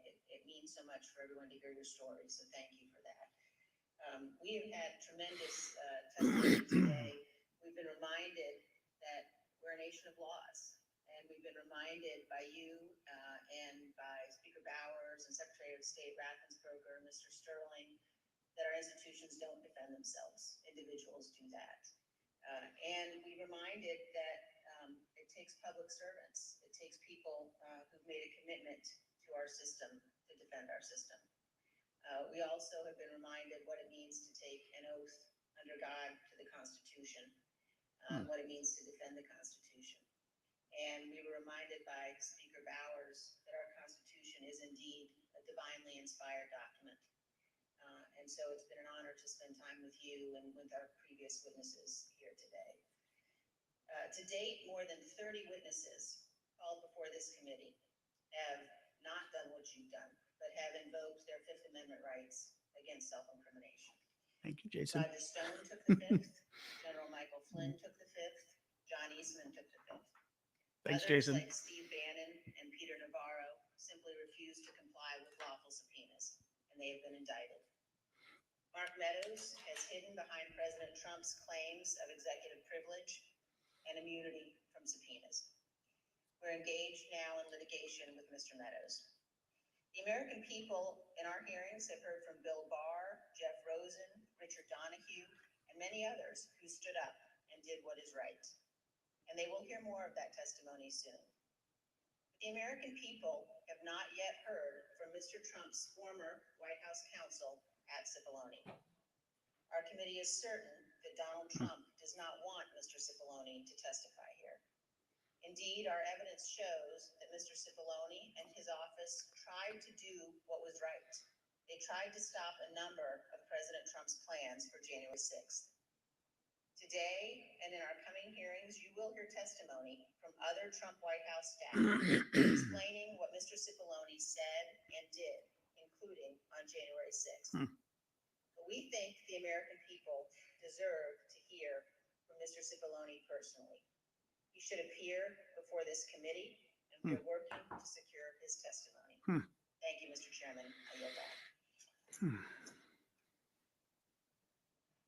People answer the call to public service in such different ways. Some run for office. Some volunteer to make sure their neighbors can get their voting locations. Some work at polling sites to help election day go smoothly. Some look into problems to guarantee our elections are secure and accurate, just to name a few. As I mentioned at the start of this hearing, when we talk about our democratic institutions, we're talking about these individuals and many others who do these jobs across the country.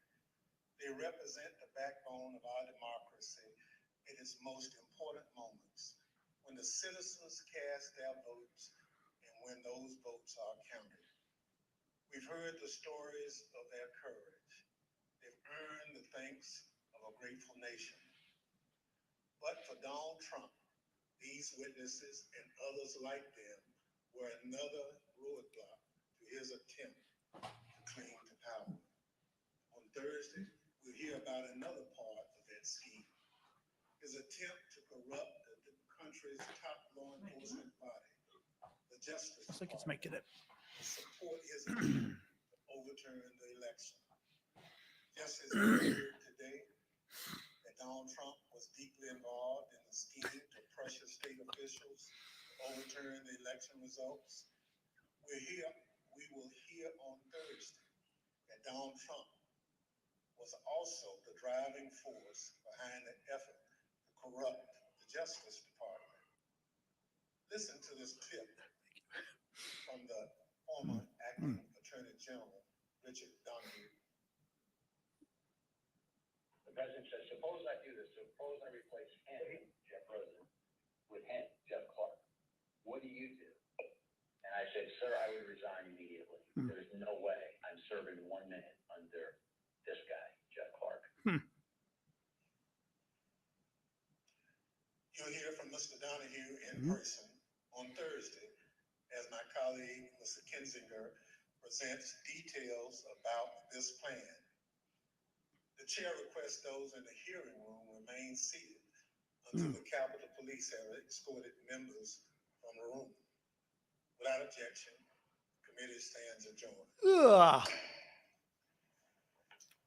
Now I'm curious to hear how CNN summarizes this. Personal stories of election officials and workers from Georgia and Arizona whose lives were upended by Donald Trump, by his minions, by his mobs, and by his election lives. We heard details of Trump supporters descending upon their homes, leveling hideous accusations, making obscene threats against them. Here we see members of the committee approaching the last two individuals who we heard testify, election workers, Shay Moss and her mother, of course, Lady Lupe, that's Congresswoman Elaine Luria and Congressman Adam Kinzinger embracing them. And Abby, it was how anybody could hear what happened to these two women and think that the lies are no big deal or beyond. It was, I think today, a picture of a campaign of lies and a campaign of terror that was carried out against a lot of people.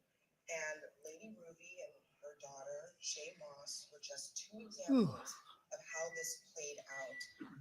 Threats and harassment. But the key thing here was that it came from the President of the United States. It was so powerful to hear Ruby Freeman talk about how she felt tearfully. She lost her name, she lost her reputation, she couldn't go anywhere. Her daughter says she gained 60 pounds, she doesn't want to work, she feels responsible for the threats that were leveled against her. They talked about Shay Moss's grandmother, whose house was broken into by Trump's minions, frankly, who were looking for Shay and Lady Ruby and trying to make a, quote, citizen's arrest. It's chilling. And it's just some of the examples. I mean, Rusty Bowers, we heard earlier today from Arizona, talking about his terminally ill daughter who would hear people outside of their home threatening them. She died shortly after. January 2021. Brad Raffensperger's widowed daughter-in-law, home alone with her two children, with people outside of their home.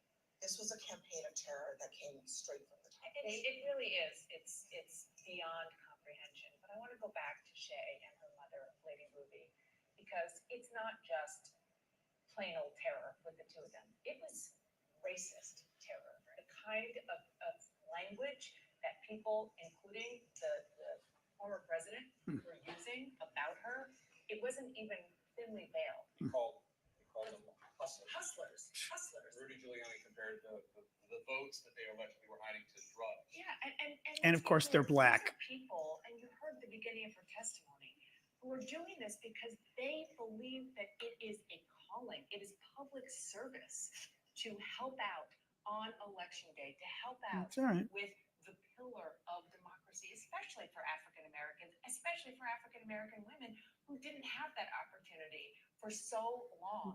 And this country should be throwing a parade for election workers, not have the President of the United States start, to use your term, a reign of terror against them. We're doing the Ukraine update at 6 p.m. Eastern, as always. Listening to her. To be scared to say your own name in public. Can you imagine? And Ruby Freeman's last words, there is nowhere I feel safe. Nowhere. Do you know what it's like to have the President of the United States target you? It was racist. It was chilling. And I just want to say thank you to all election workers. Thank you to these state officials who were Republicans who stood up, who were threatened, whose families were threatened. they've been nothing short of extraordinary through this. The mainstreaming of threats and violence. Okay, I am legacy of Donald Trump's big lie. The mainstream of the presidency against judges, against civil servants in this case, people who don't get paid a lot of money, who are doing the work of democracy. You meet them when you travel, you ask them, how are the rules different here? How are the rules different there? They're great to us. They don't get paid a lot of money. They don't get a lot of notoriety for what they do, but they are the building blocks of our democracy. They keep it safe. They keep it secure. They keep it credible. In this case, they did. In this election, as Trump's own people said, it was perhaps more secure than any election in the past because they were on overdrive because of the pandemic. They knew they were going to have issues. And so they were in with a mainstreaming of threats and violence, naming people publicly, the President of the United States, knowing, there's just no way to not know the impact. Donald Trump named somebody. Yeah. He knows what's going to happen. He knows what's going to happen. And again, the fact that there are not more people in his party standing up to this, saying we are making a clean break from this, it will not stand, as opposed to continuing to call him their leader. Thank you, Human. It's not just that. It's Thank that you, Human. have here in Shea Moss and Lady Ruby, two women who are literally protecting democracy. They're the guardians of democracy. And it is not just that House Republicans and Senate Republicans, with a few notable exceptions, Kinzinger and Cheney and a few others, it's not just that they're not equal to them. They're actually on the other side. These women are protecting democracy, and most House Republicans, either through complicity or silence or active participation, are actually trying to undermine democracy. It is shocking. And on that note, the fact that Shea said that she left her job, she's no longer an election worker, and they put up pictures of all of the people who worked there, and she said none of them is an election worker anymore. So that speaks to what happened, but also what is going to potentially happen. There are big elections in Georgia this November for the Senate. I would never take a job like that in those states. That's exactly the problem. There's no way. Like Shea No way. doing those jobs. Who is going to do that? Yeah. That is part of the intention here on the part of some of the people who carried this out. They want to run the good guys out of Yeah. town, so they can replace them with That is people terrorism, the pushing very lies, pushing definition. conspiracy theories, pushing this idea that if they just don't feel that it's right, it just doesn't feel right to them, that they can disregard the facts and do whatever they want in American elections. That's the dangerous part of all of this. And for this to happen, I mean, look, this happened all over the country, but the reason that I think Shea Moss's testimony was so powerful, in the state of Georgia, as Dana mentioned earlier, they know what it's like to not have the right to vote. And the right to vote in that state for Black people in particular was fought for, and it was won, and it was fought for by people who were willing to participate in the process. She decided to participate in the process because her grandmother, who was old enough to remember when you couldn't vote in Georgia, told her that she should participate. Those elderly people that she helped get their absentee ballots, those people are old enough to remember when they couldn't vote. So the point here is to run people like her and her mother out of town, out of this business, out of our elections, and to corrupt the entire institution from the ground up. Truly an upsetting day of testimony. Anderson? Jake, thanks very much. In fact, I want to play some of what Shea Moss said about the impact this has had on her life. I'm with him on that, but like literally, She might yell my name out over the grocery aisle or something. I mean, that was just 20 minutes ago. I mean, I'm all for re-showing that part, but not 20 minutes after they did it. Anyway, I mean, it's funny. There's still a part of me when I watch this, and I think it's because I follow this so much and you guys do too, that I still feel like I didn't learn that much. The two congressmen, being potentially involved was interesting, but otherwise I always feel like I'm watching stuff that I already know, but then again, we watch it all day long. So that kind of makes sense, I guess.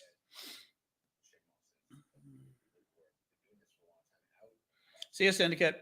And yeah, I'm going to go in a minute as well, just so I can take a quick rest and start preparing for my 6 o'clock Ukraine update, 6 o'clock Eastern. We're still doing it.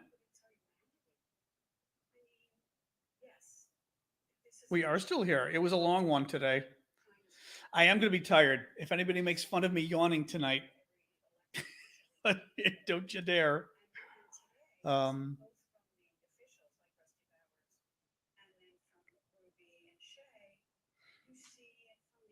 curious to see what Chris Wallace says, because he's the guy who used to be at Fox News, who is he was a big deal on Fox News. And I think he's next.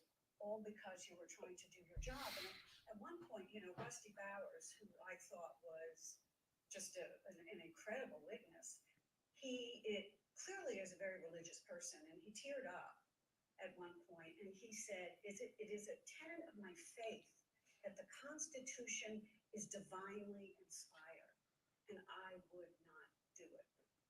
George Conway, you were clearly. George Conway. I want to hear Chris Wallace. Impacted by Rusty Bowers. I was impacted by Shane Moss and Lady Ruby. I come here as a lawyer, right? And I want to make a list of all the different ways and all the different approaches that the committee has gone to show criminal intent of Donald Trump and his co-conspirators. And today it was about the humanity. Today, to me, was the have you no decency moment of these hearings. Like in the McCarthy era, it was like, this shows the impact of the lies on individual. It's one thing to talk about Donald Trump told 30,000 lies in office. It almost becomes an abstraction. These are lies that are affecting. We saw what people died on Capitol Hill because of these lies. These people were just doing the right thing for democracy, and their lives have been upended. Rusty Bowers, I mean, he was put under just tremendous pressure to do something as a Republican, but he acted Good, as Joanna. a Christian and as an American citizen.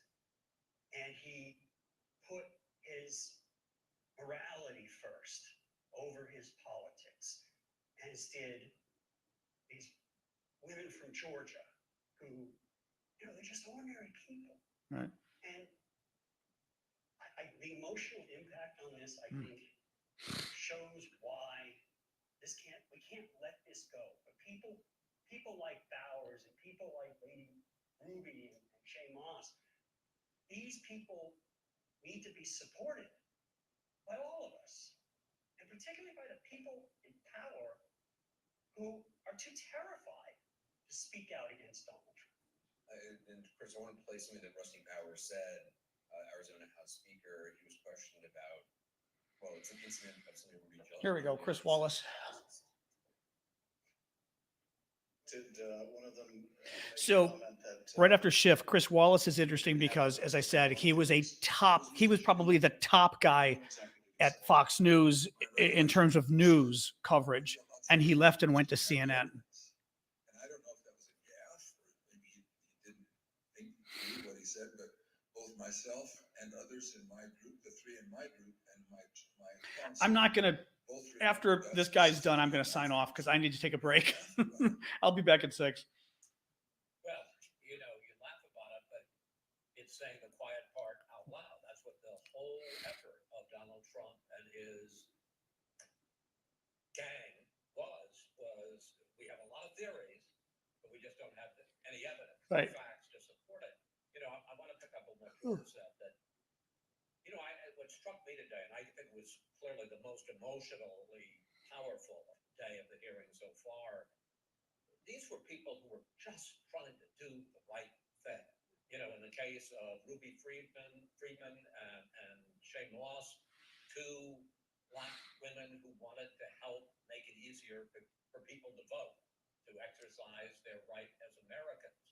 In the case of Brad Raffensperger, the Secretary of State, and he had this one line he said that, the numbers, the numbers were the numbers and the numbers don't lie.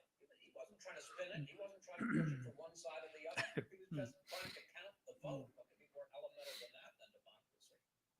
And then, to me, Rusty Bowers was the most powerful person because what you saw was the simple plain-spoken devotion to the law and to the devotion to God.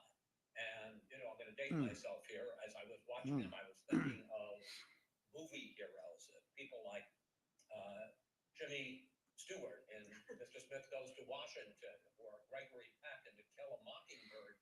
Simple, decent, plain-spoken men who had a sense of morality and were just trying to live up to it. And you saw all these poor people I've mentioned, and Trump and his gang just rolled over them. Democracy depends on these. Today was a day about violence, and it was about victims. But I'd like to say something about the perpetrators of violence. We have thought that January 6th in American history is thought of as the day the Capitol was attacked. But the effort to overturn this election, as we learned today, was a lot more than January 6th. It was violence in Arizona, as we saw this morning. It was violence in Georgia. And it was violence earlier when they tried to kidnap the governor of Michigan. Right-wing violence in this country. It was the mass shootings in Buffalo, in El Paso, in Pittsburgh. And that is all part of what went on today. We're going to take a short break. Still ahead. We'll be joined by January 6th. Oh! Schiff will get his Okay. reaction to today's hearing. The testimony is legal. No more. It's been 3 hours. All right. I'm taking a break. I will see you guys again at 6 o'clock in 2 hours. Oh my God, I'm dying. I think I'm going to try to take a quick nap. So 2 hours from now, 6 p.m. Eastern, we'll be doing Ukraine. So join us again.